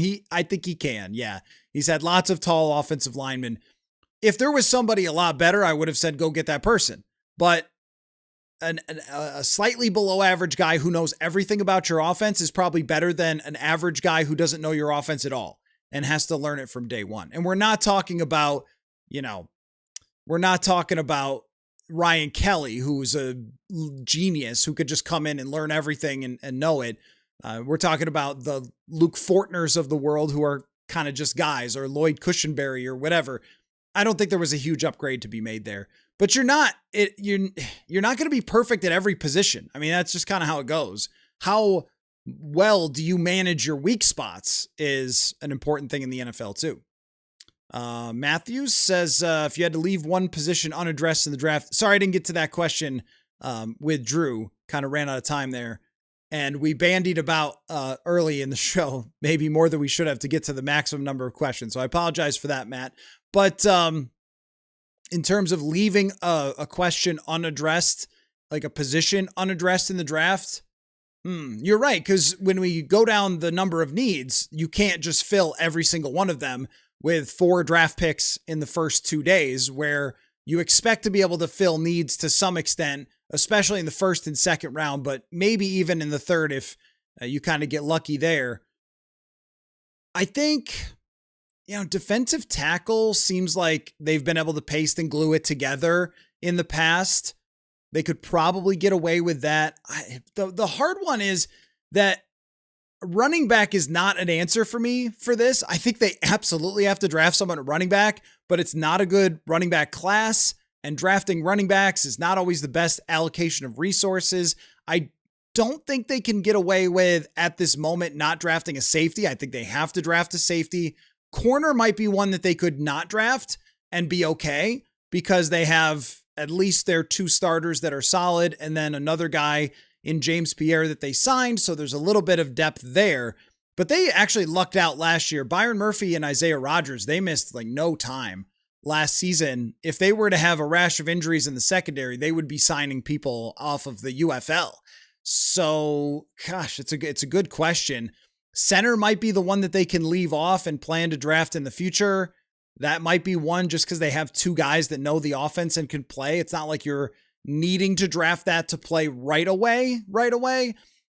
Even if they were going to draft a Connor Lew or a Jake Slaughter or Sam Hecht, you'd be looking down the road much more. But this is the most wide open, because every year I put together a little Purple Insider draft guide, kind of do it my way of like, here's why a guy could fit. Here's his key stats and everything. And usually I put together like 50 players or 40 players or something that I think the Vikings could draft in the first 2 days.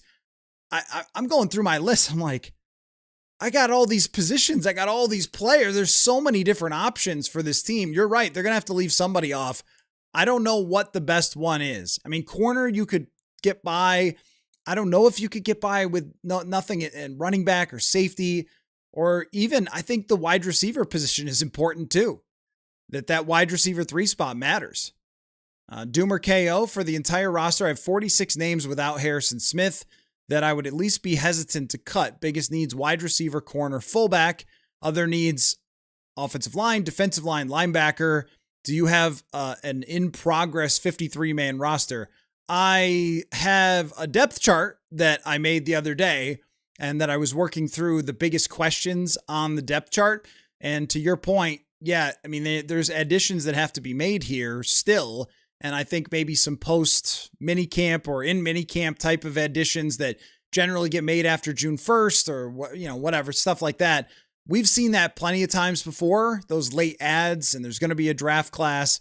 But if I was to name the biggest needs and try to order them, it does feel like defensive tackle is probably number 1 if you're not talking center, where let's just say you're fine with Blake Brandel and you're going to leave it at that. Jalen Redmond was excellent. Levi Drake Rodriguez, I think, can play 500 snaps. You'd like to see some progress from him. Ty Ingram Dawkins, I'm very interested in where he can go after some of the things that he showed, but there's a severe lack of experience there. I mean, Jalen Redmond has 1 year. Levi Drake Rodriguez has played for 1 year. Ingram Dawkins and Elijah Williams have played very little in the NFL, only a handful of snaps combined.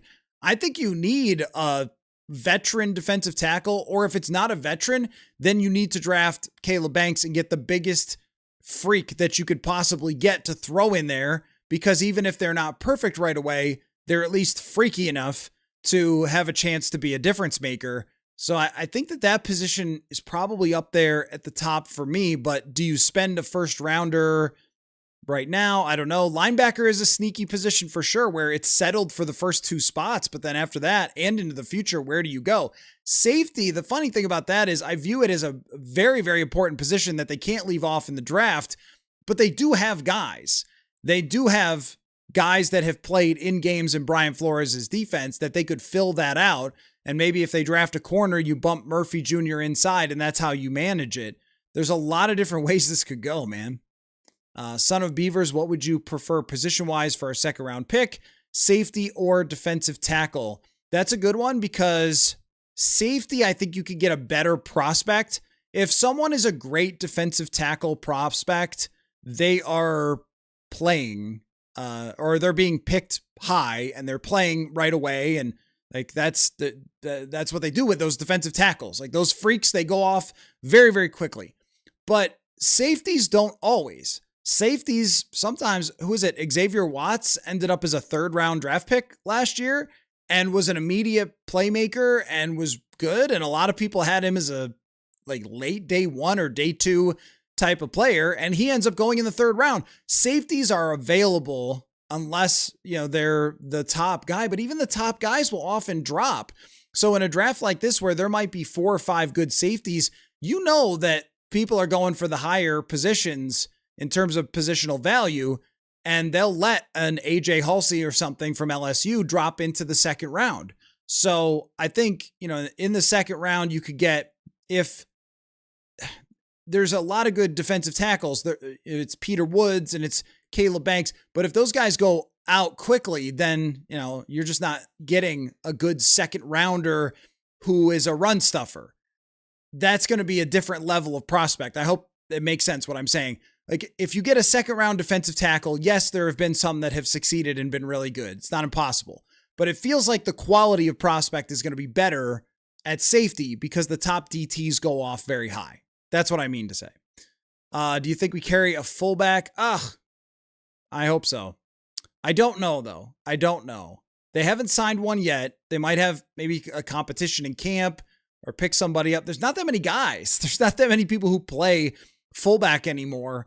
I'd like to see them have a fullback on the roster. It feels like if they're going to have Miami influence here, that they should, but it's also a position where sometimes you could just get a guy in undrafted free agency and throw him in there. And, if he clicks, high intelligence, high toughness, then it'll work.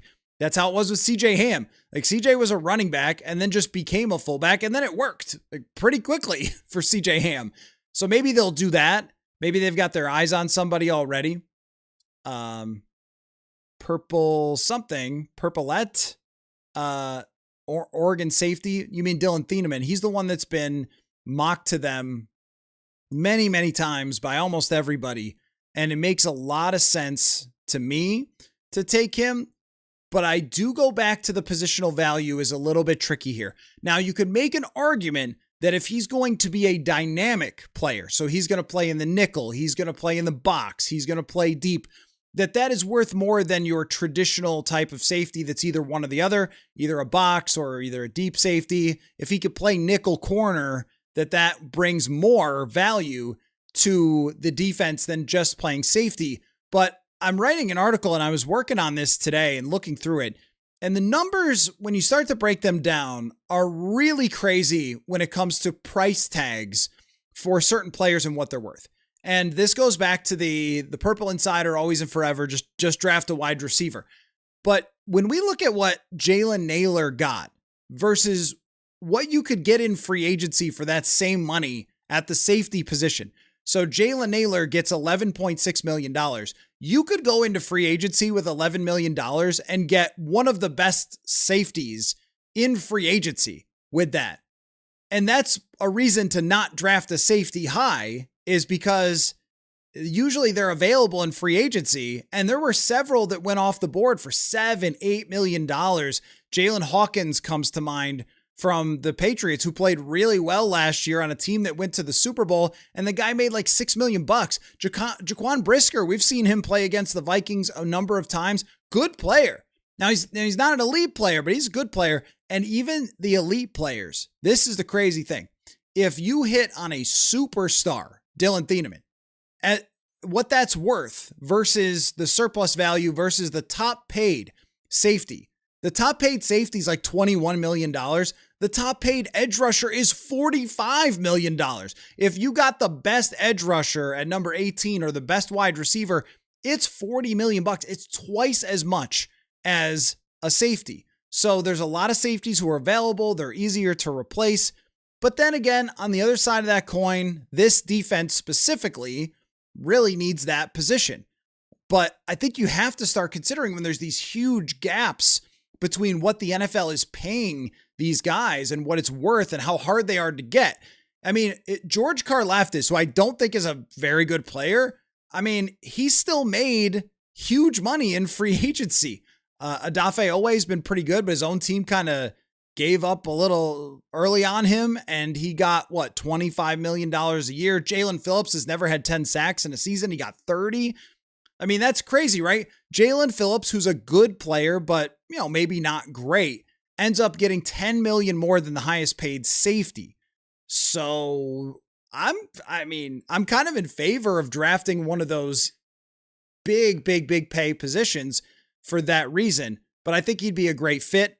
Thieneman, I think he would be somebody that they could train to take on the entire defense and call the entire defense like Harrison Smith.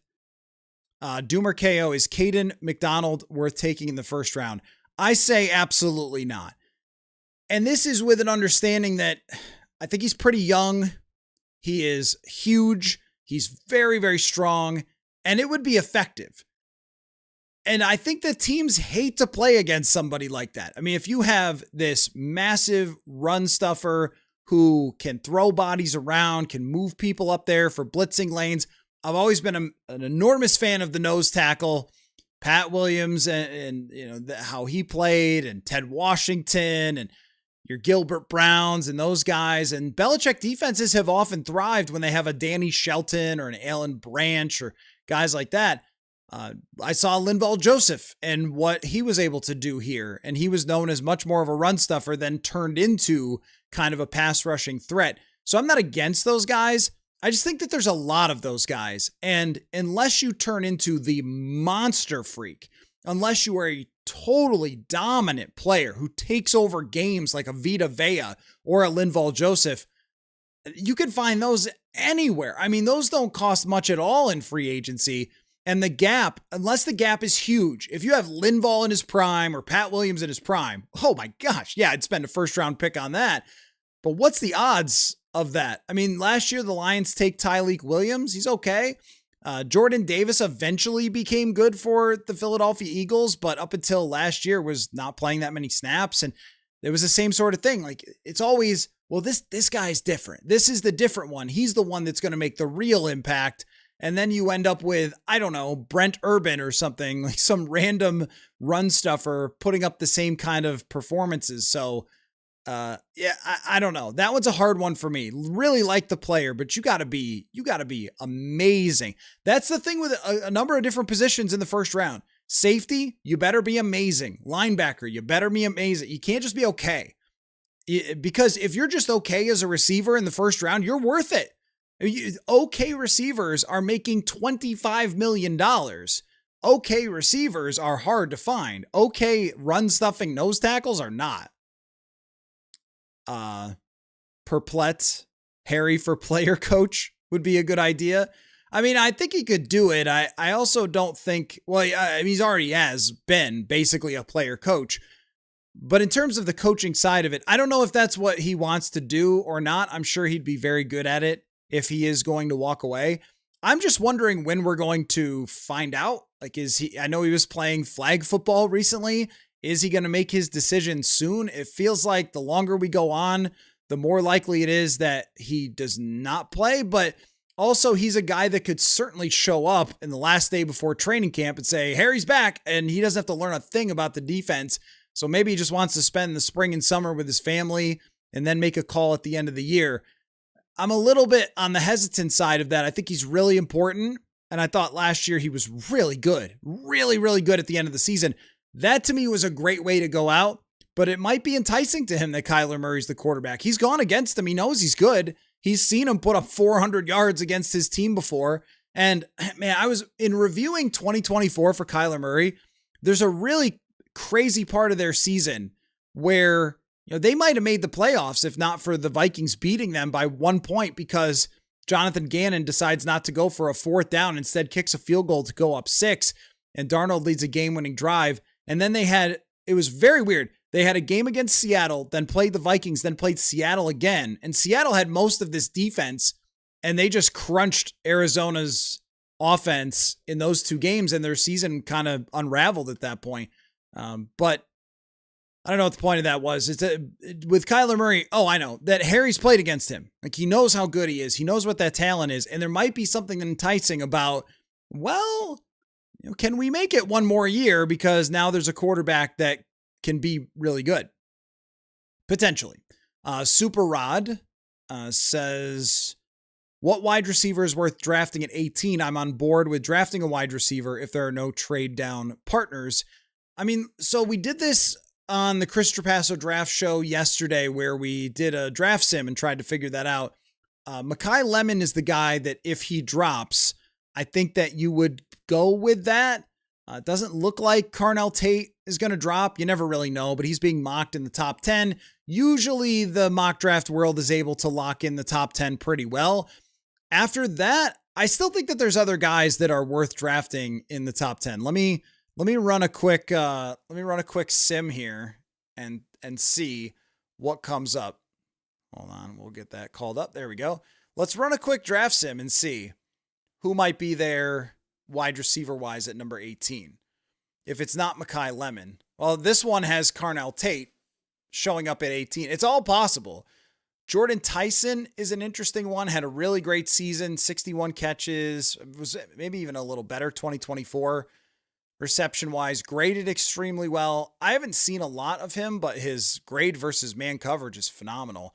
Omar Cooper is the one that I am a little bit on the skeptical side of, just because yards after catch merchants always get me a little bit nervous, but man, he graded so well, put up huge numbers, showed his athleticism. Denzel Boston is probably the one I like the most, has an extremely high grade, was effective downfield, graded incredibly well with contested catches, barely dropped the football. I was making like an Adam Thielen kind of comp. He's a smooth route runner for a guy that big.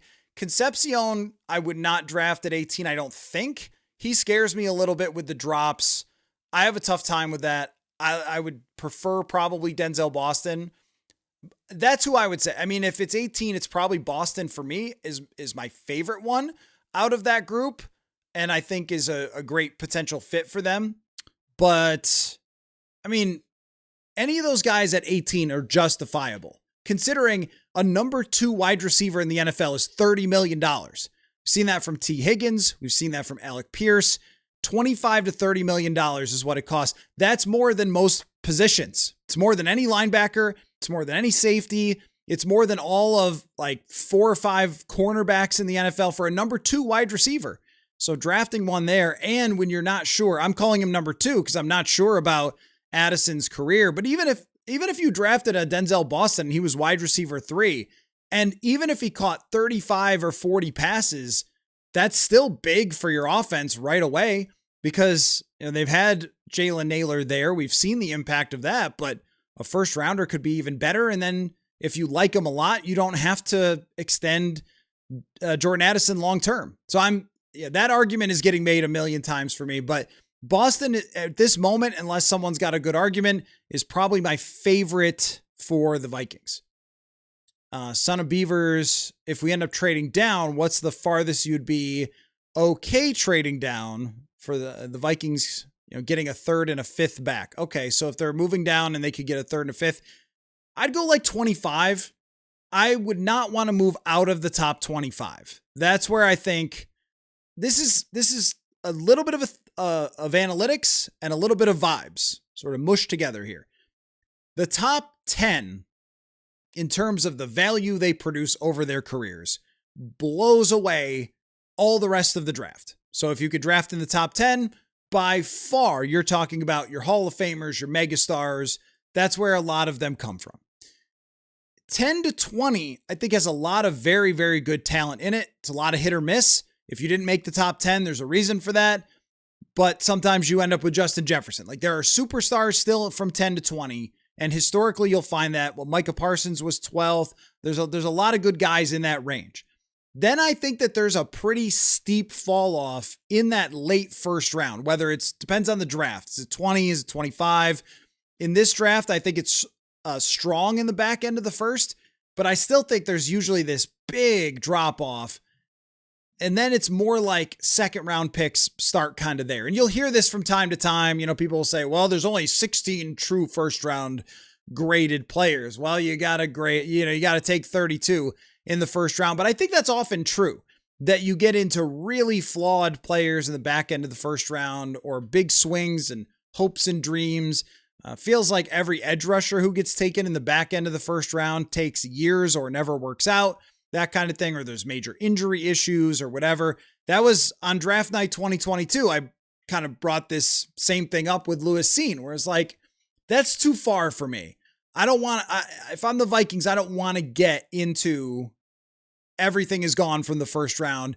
So stay 24, 25, if you could pick up some extra draft capital. But what it really comes down to is who's on the board. So if you look at like a draft sim, you'll find this, where you'll go to your draft sim and you'll go, all right, who's available? And there's 4 guys that you like. And if that's the case, well, move down 3 spots if you can, right? If there's 4 guys that you'd be completely comfortable taking, just make sure, or these teams have good intel. So they're going to know like who might take what and what teams are targeting what. So maybe you can move down a little bit farther, but make sure it's one guy that you have similarly graded to 18, or just take the guy that you want. Doomer KO, what's the optimal timeline for drafting first round wide receivers? Would it be draft one after Addison's 5th year option? Definitely more risky. Well, my answer, with the way things have gone with wide receivers and the way that they elevate quarterbacks and the way that you can rotate them in, this is the difference from some other positions. You're not rotating centers, so you don't draft a center until you need one. Same with left tackle or right tackle. Had a back and forth with somebody on social media. Good conversation. Imagine that, about drafting a right tackle. And his argument was like, hey, I mean, if you don't want to extend Brian O'Neill because of the age and injury history, do it now, because you don't draft for immediate need. You draft for the future, and tackle is unbelievably important, etc. And guys get hurt, so he'll probably end up playing. I think that's a very compelling argument for tackle. But there's another side of the argument is, hey, draft a tackle when you need a tackle, because only one guy can play.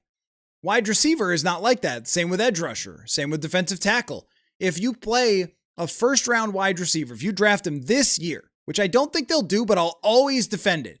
If you drafted Jordan Tyson this year and he's wide receiver 3 and he gives you 450 snaps and 38 catches for 500 yards, that's a great, valuable season right there, because the next guy on the depth chart, well, we don't know what Ty Felton's going to be, but the next guy is Ty Felton. The next guy is Miles Price. I mean, getting that much production from a number 3 wide receiver is worth it in year 1. And then you can make decisions based on what you see, rather than drafting. When they drafted Addison, they had to do it with Thielen leaving. It was like, well, you've got to take a wide receiver. It worked. And the same with Jefferson. It worked. But if it doesn't, you get Laquan Treadwell. And what if Thielen and Diggs hadn't worked out? You would have had Treadwell and just been up a river, right?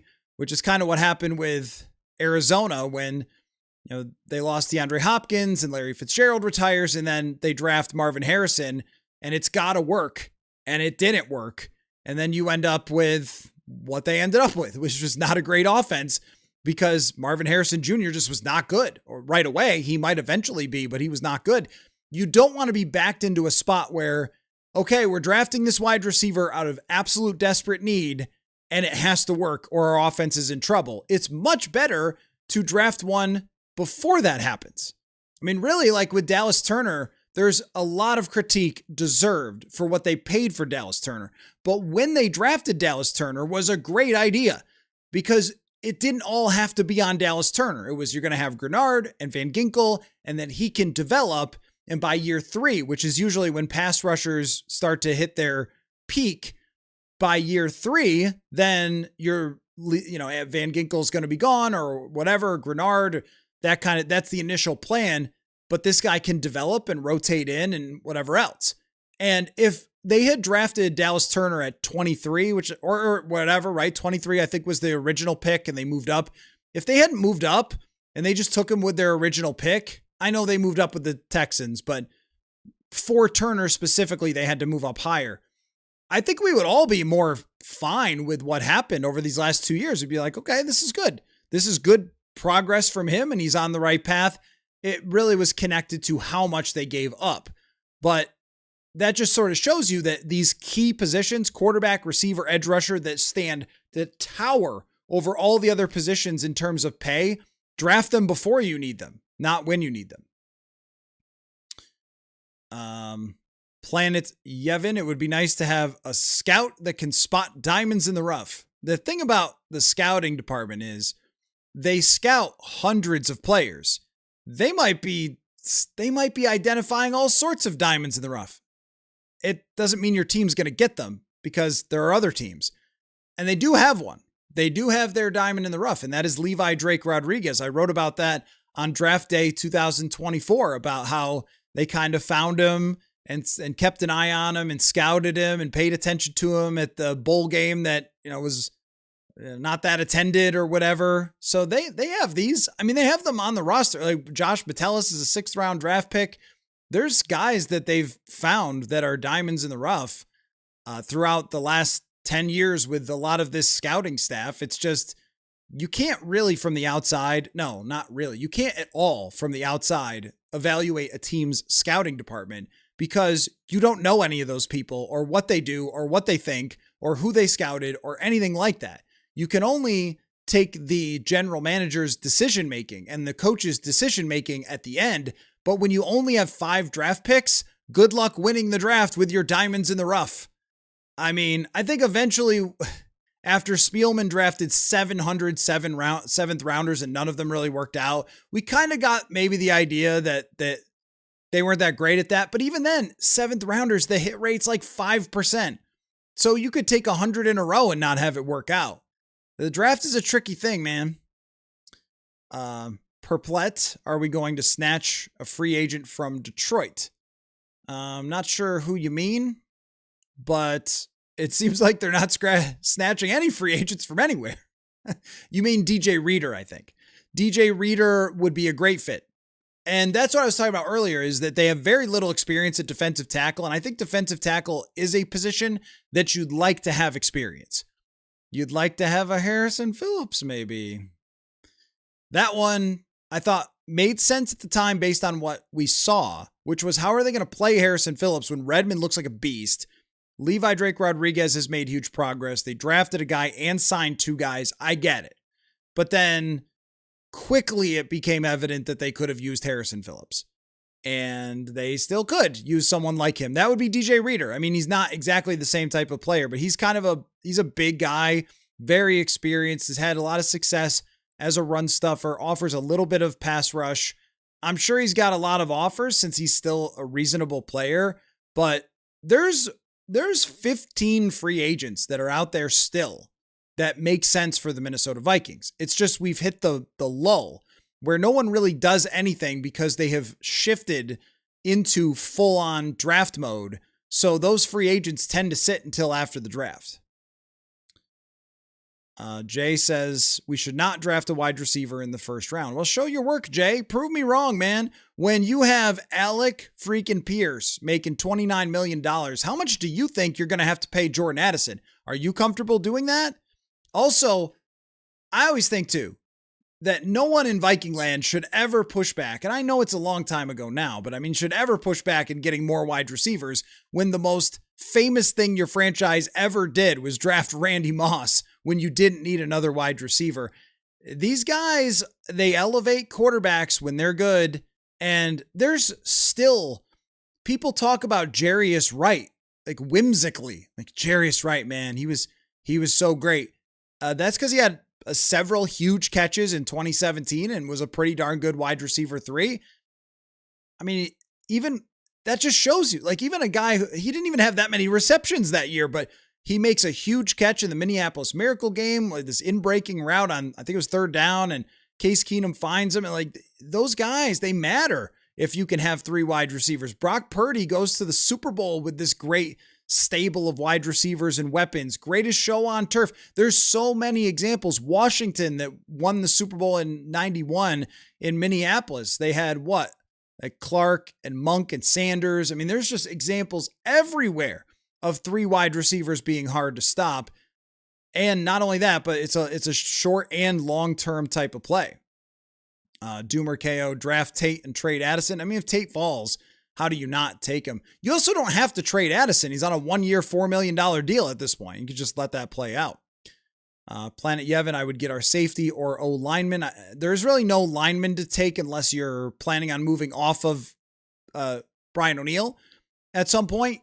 Then you could take a tackle there. I haven't really looked at that scenario a lot because I think they want to extend O'Neill and just keep playing him. But this is the difference between a safety and a wide receiver. If you go into free agency and look to try to replace a safety, it's not that hard. There's lots of guys out there. Cam Bynum signed for $15 million. And we were like, wow, that's kind of a lot. A $15 million receiver stinks. Like a $15 million wide receiver is probably not even good. Not when guys like Josh Palmer and Tutu Atwell and whatever last year, Diami Brown, guys who are not even good are getting, $10 million plus dollars. So that's a big difference for me with the safety position. Now, if they draft Thieneman, I think he's a perfect fit. I think it'd be great. But you have to make that consideration when you do that draft pick of how replaceable is this guy? And are you really just doing this for right now because this seems to be your most pressing need? Or are you doing this as a bigger, longer term team building exercise? That's the thing, is if you're going to say, yeah, we're not going to sacrifice the future, but then you draft a guy who, the long-term value, unless he turns into Antoine Winfield Jr., which he could, or Tyrann Mathieu, which he could, but if he doesn't turn into those guys, did you really get your first round value out of it if he's just okay? That's the question. Son of Beavers, do we look to linebacker in the draft early? There's guys that I like for a second round. I mean, Anthony Hill Jr., I think somebody will do in the first round, maybe. Jacob Rodriguez is the other guy who stands out to me. Jake Golday from Cincinnati. Those are the 3 names I see pop up the most. Linebacker does make sense in the first... I'd say in day 2, actually. I mean, first round, it wouldn't make any sense. If they drafted a linebacker, they'd be out of their minds. Unless it's Sonny Styles. Okay, fine. Then you do that because that guy's insane. But, I mean, even Fred Warner, what was he? Like a 3rd round pick? You just got a lot out of Eric Wilson, who was an undrafted free agent that you signed at age 30. Linebacker's a weird position. When it comes to drafting them, like a Devin Lloyd, who's not any good for several seasons and then all of a sudden is awesome. You see that kind of happen a lot, where it's hard to transition quickly into the NFL linebacker. It's a little bit on the risky side. You'd like to see them. It gives you a little more flexibility though, because Eric Wilson does play outside linebacker at times in certain looks. So you would like to see them get a little bit more depth there. That is a position I think they could look at in day 2. That's like a 3rd rounder to me. So maybe not that early. Doomer KO, can we draft a day 2 wide receiver this year? And first round wide receiver next year? Day 2 wide receiver, there's a lot of good ones. And so if you're against doing it at 18, which is totally fine, I don't think they will, but day 2 wide receivers, there's a lot of guys that could potentially go there and make an impact. Every single time I run a draft sim, I run into a lot of different day 2 wide receivers that people like. So it might just depend on what their preference is. I think this is very, very deep with quality receivers. I think it's short on freaks, short on guys who are insane. There might not be a single receiver in this draft class that's crazy, crazy good, but there are maybe 4 on day 2 or 5 on day 2 that I could see working out. So I don't mind that strategy. And, Jay wants safety, corner DT. Corner DT, yeah, I mean, there's nothing wrong with that. Avion Terrell, Caleb Banks. I mean, you're looking, that's what I was talking about earlier with Drew Magary, is make it a little freakier, right? Like make it somebody who's got some talent that goes next level from everybody else, or size or speed or whatever. They need some of that. They need some cheat code on this team somewhere. And they don't really have it in the backfield. They have it with Jefferson. They have a little of it on the offensive line. They have a little of it with Jonathan Grenard, Andrew Van Ginkel, who's a different kind of cheat code, but freaky, scary. What do you even do with that guy? Like there's not a lot of that on this roster. So you'd like to see some of that. 26 seems too far back. Can't do the Bears at 25. For trading back, 26 feels a little, 24 seems right to me. Beavers, somehow, some way we'll draft another quarterback. KOC can't help himself. I am always and forever against the late round quarterback. I know that Brock Purdy made it. I think every other quarterback who was in the playoffs was a first rounder except for Brock Purdy. That's how it's usually going to be. If the league has passed over somebody 5 or 6 times, it's unlikely. Every once in a while it happens. Did you guys know that Tom Brady was a 6th round pick? But is it only Brock Purdy? Tony Romo was an undrafted guy, right? Dak is a 4th rounder. I'm just trying to think if there's anybody else other than into day 3 or beyond. Dak, Romo, and Brock Purdy. But that's about it. And a lot of teams draft quarterbacks then. If you're going to do it, then do it. If you wanted to draft a quarterback, then go crazy and draft a quarterback. I don't know who that's supposed to be because it's not, I'm not a Ty Simpson person. I know that they needed some intrigue or something to yell about on television and found a way to make that happen, but I'm just not a Ty Simpson person for the Vikings. That they would have to be really, really out on JJ McCarthy to do that. I mean, that would be some kind of look and some kind of shock if they did something like that. But I think day 3, would I be surprised if KOC had his one guy that he liked, like a Jaron Hall? I would not be surprised at that at all. Jay, if top safety corner are available, we take one at 18. If not, trade with the Steelers or Eagles at 23 and get a 3rd or 4th round pick. I mean, I like that idea of having 3 or 4 guys on the board and then moving down 4 or 5 spots and still getting who you want. I think that's possible. Barbecue at my house. Why at my house? I do have enough Diet Dr. Pepper, though. And we did redo the backyard last year for more barbecuing, but that's a very random comment. Maybe someday we'll have a porch pod where everybody can come. I'll set up speakers and we'll annoy the neighbors or something. I can't wait for those. Today was a great day, man. Weather-wise, cannot wait to get back to the porch pods. Definitely do. And I bought another camera. So I have this little camera that I travel with. That's how we do the post-game shows, and I bought another one. So we're maybe a little multi-cam setup for the porch pod. That's kind of the goal. Doomer KO, Thieneman and Sadiq look like top 15 prospects. Yeah, they do. Safety is always dicey, though. Like safety, many times there has been a guy who's called the top safety. He's going to go super high. And then like a Derwin James or a Kyle Hamilton, they just tend to get taken lower than the draft Illuminati thinks. Son of Beavers, Juwan Jennings or DeAndre Hopkins for wide receiver 3. I mean, Juwan Jennings would be phenomenal. I wonder if he was holding out for bigger money and everyone was like, nah, I don't think so. So maybe he takes a 1-year deal somewhere. The thing with Juwan Jennings, though, is how many teams need a number 2? And he can play number 2. The Vikings are looking for a number 3. So while he would be ideal and I think he'd be good, is he going to get the target share that gets him the next big contract? Probably not. Hopkins would be because of his closeness with Kyler Murray. I could see that. I could see that happening. Let's see.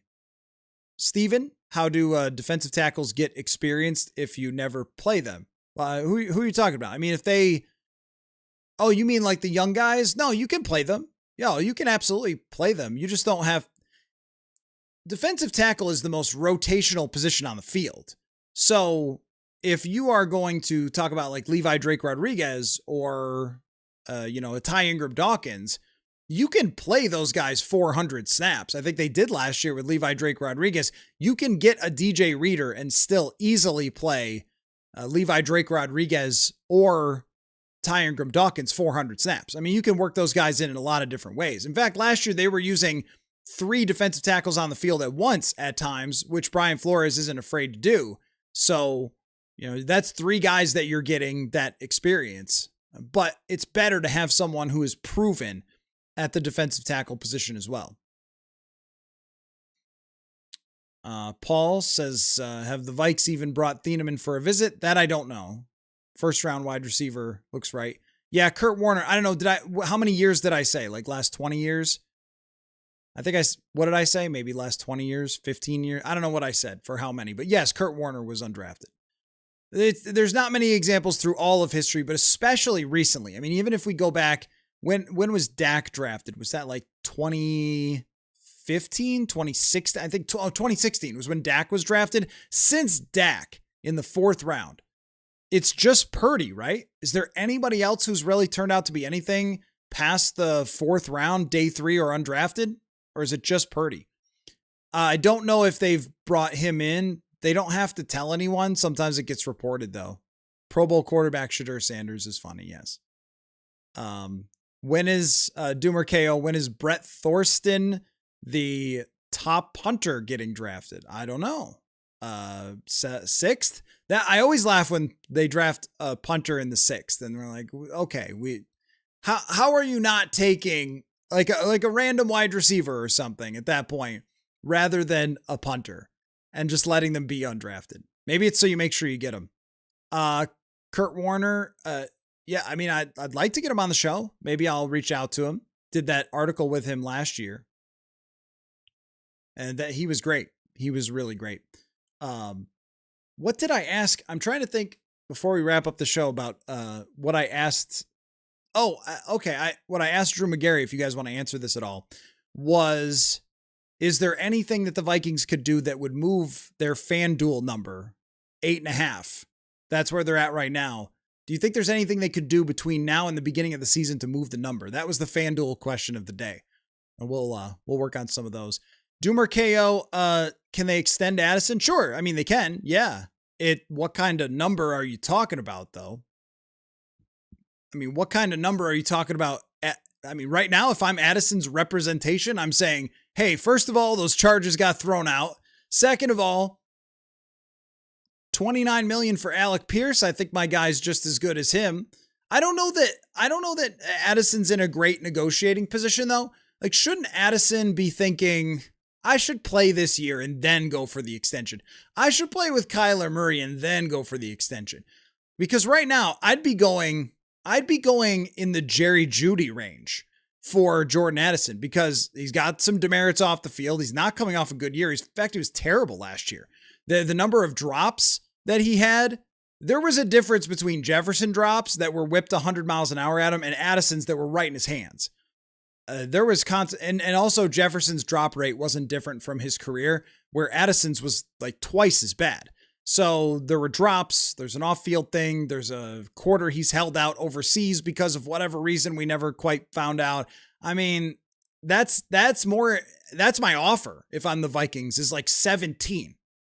And that's not what Jordan Addison's going to want. Jordan Addison's going to want true number 2 money, which is where he should aim for it. But I don't know if you can bridge that gap.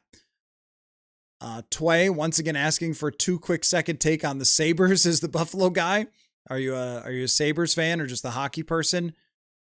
You know what? Well, they're the hottest team in the NHL. And when I was there, which was now a long time ago, the big debate was how they were rebuilding, because they were tanking. And for the longest time, it didn't work, in part because of just sheer insane mismanagement. But you know who it reminds me of? Let me tie this into Minnesota. It reminds me of the Timberwolves, that when it clicked, it really clicked. And that's what's happened with Lindy Ruff. And part of it was they needed to get a serious coach. They were so not serious with their coaching hires. They made a mistake. And actually, there's a connection there with the Vikings. They tried to go all in around Jack Eichel before he was ready. Does that sound familiar? Eichel was not ready to be a megastar franchise number 1 center when they hired Dan Bylsma and they went and got Evander Kane and Ryan O'Reilly and all these big name players, but he wasn't ready yet.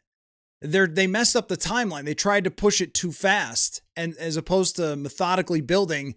A lot of those first overall type, second overall type draft picks, they take a few years to build the team around them. So then it crashed and burned. Eichel and Reinhart won Stanley Cups. But if you're bad long enough in hockey, we know this from Colorado, if you're bad long enough in hockey, eventually it will click. And here it is with a real coach. And now suddenly the goaltending looks great. They're one of the most fun teams to watch. So there you go. I'm happy for all my friends that are having a good time in Buffalo. Not good since Phil Housley left. Well, they were really good when I was in college. 05-06 was when I was in college, and they made 2 runs in a row to the Eastern Conference Final. Should have beat the Carolina Hurricanes and lost there. And then Ottawa just kind of ran over them. And I guess we thought that, they'll bring back Briere and Drury and they'll keep being really good. And they did not bring back Briere and Drury. And that's when when I started in media, was when the fan base was really down because they had let go these superstar players that took them to the Eastern Conference Final.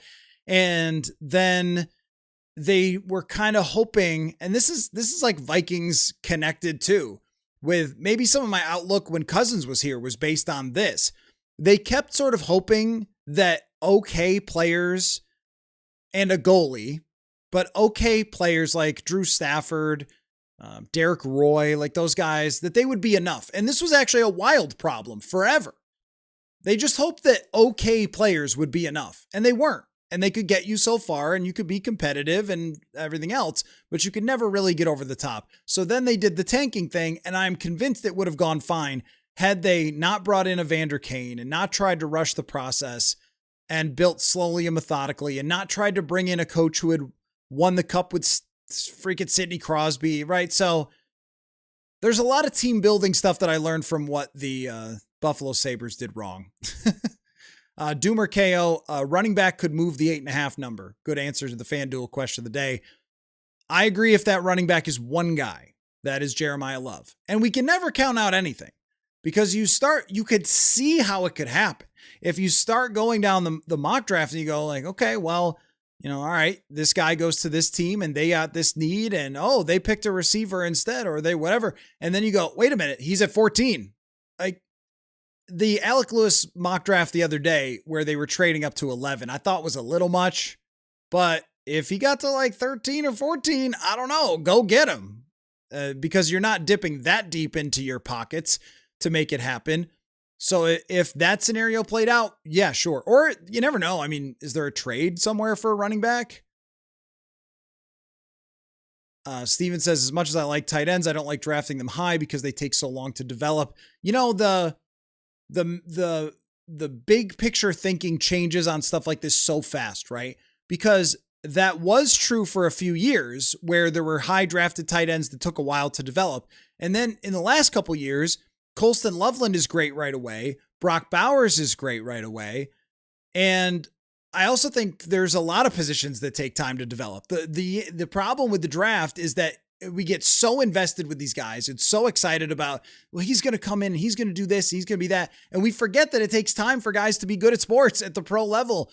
So if you draft a center, he's probably not going to be great right away. A wide receiver might be, but he also might need a year or two, like Quentin Johnston, who everyone just said is a bust, is horrible, and he's become a decent player for them, for the Chargers.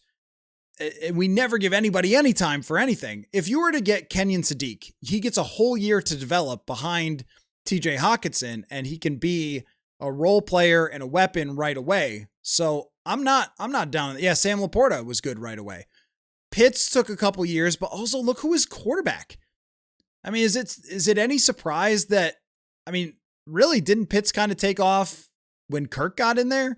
I mean, I could be wrong. I didn't watch a ton of Kirk's games in Atlanta, but it feels like when Kirk got in there this year is when Pitts started playing really well because Kirk throws to tight ends and he's 36.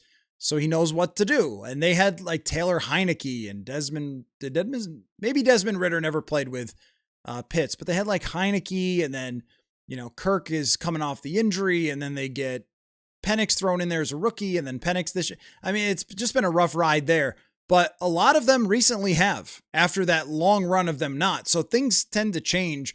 I also think that this generation of tight ends is coming through as I'm a big giant pass catcher because that's what gets you paid. Jay says, if no cornerback or safety is available, would you draft DT Woods, Peter Woods at 18 or trade with the Steelers? It depends a little bit on how much they like Peter Woods. I'm a little less sold than some other people on him being a first round draft pick. Daniel Jeremiah doesn't have him in his top 32 prospects, which gives me a little bit of pause. And I know Daniel's not perfect and nobody is, but if you're talking about a top first round defensive tackle and some of the better evaluators don't have him that high, I'm a little concerned about that. Defensive tackle as a position is always been really valuable, but now with the way teams play and creating interior pressure is such a big deal. And also Garrett Bradbury's in the division. So that's why I've been, get Caleb Banks, have him run over the interior offensive lines of the Packers, man, they re-signed their center. He's not that good. Maybe it is a good idea. Perplet, missed you mentioned Gavin Bartholomew. Is he going to be healthy? He was healthy at the end of last year. He just wasn't ready to play in the NFL yet. At the very end of last year, he was practicing and he was off the, I don't know if they took him off the IR officially or not. I don't remember what they did with him like procedurally, but he was healthy at the end of last year. So he should have a whole off season and be good to go as far as I know. So anyway, well, it's a beautiful evening, so I might try to go outside a little bit here. Can you believe how stupid is this weather? I know this is like a very small talky thing. It's 61 right now, and in 2 days it's supposed to be a low of 29. Ridiculous. So I might try to take a little advantage there. And finishing up an article on just the subject that we've been talking about over at purpleinsider.football. So make sure you go check that out tomorrow morning. And I've got something interesting coming on Kyler Murray that I'm excited about, that I've been working on a little bit today. So, the train keeps rolling. Owners meetings coming up. I'll be in Phoenix. I'm very scared of airports right now and how that's going to work out, but MSP's been all right. So we'll hope that all of that works out well, and we'll have a few podcasts from the owners' meetings at the end of the week. And, may do this again tomorrow night, depending on if anything comes up or what happens. I don't have interviews scheduled for tomorrow, so maybe we'll just live stream again. We'll see. But thanks, everybody, for your time. I hope you enjoyed Drew Magary at the beginning of the show. And maybe we can do that again a little bit more, of having people stop by for the live stream and just answer your questions, because I thought that went super well. So thanks, everybody, for watching and listening, and we'll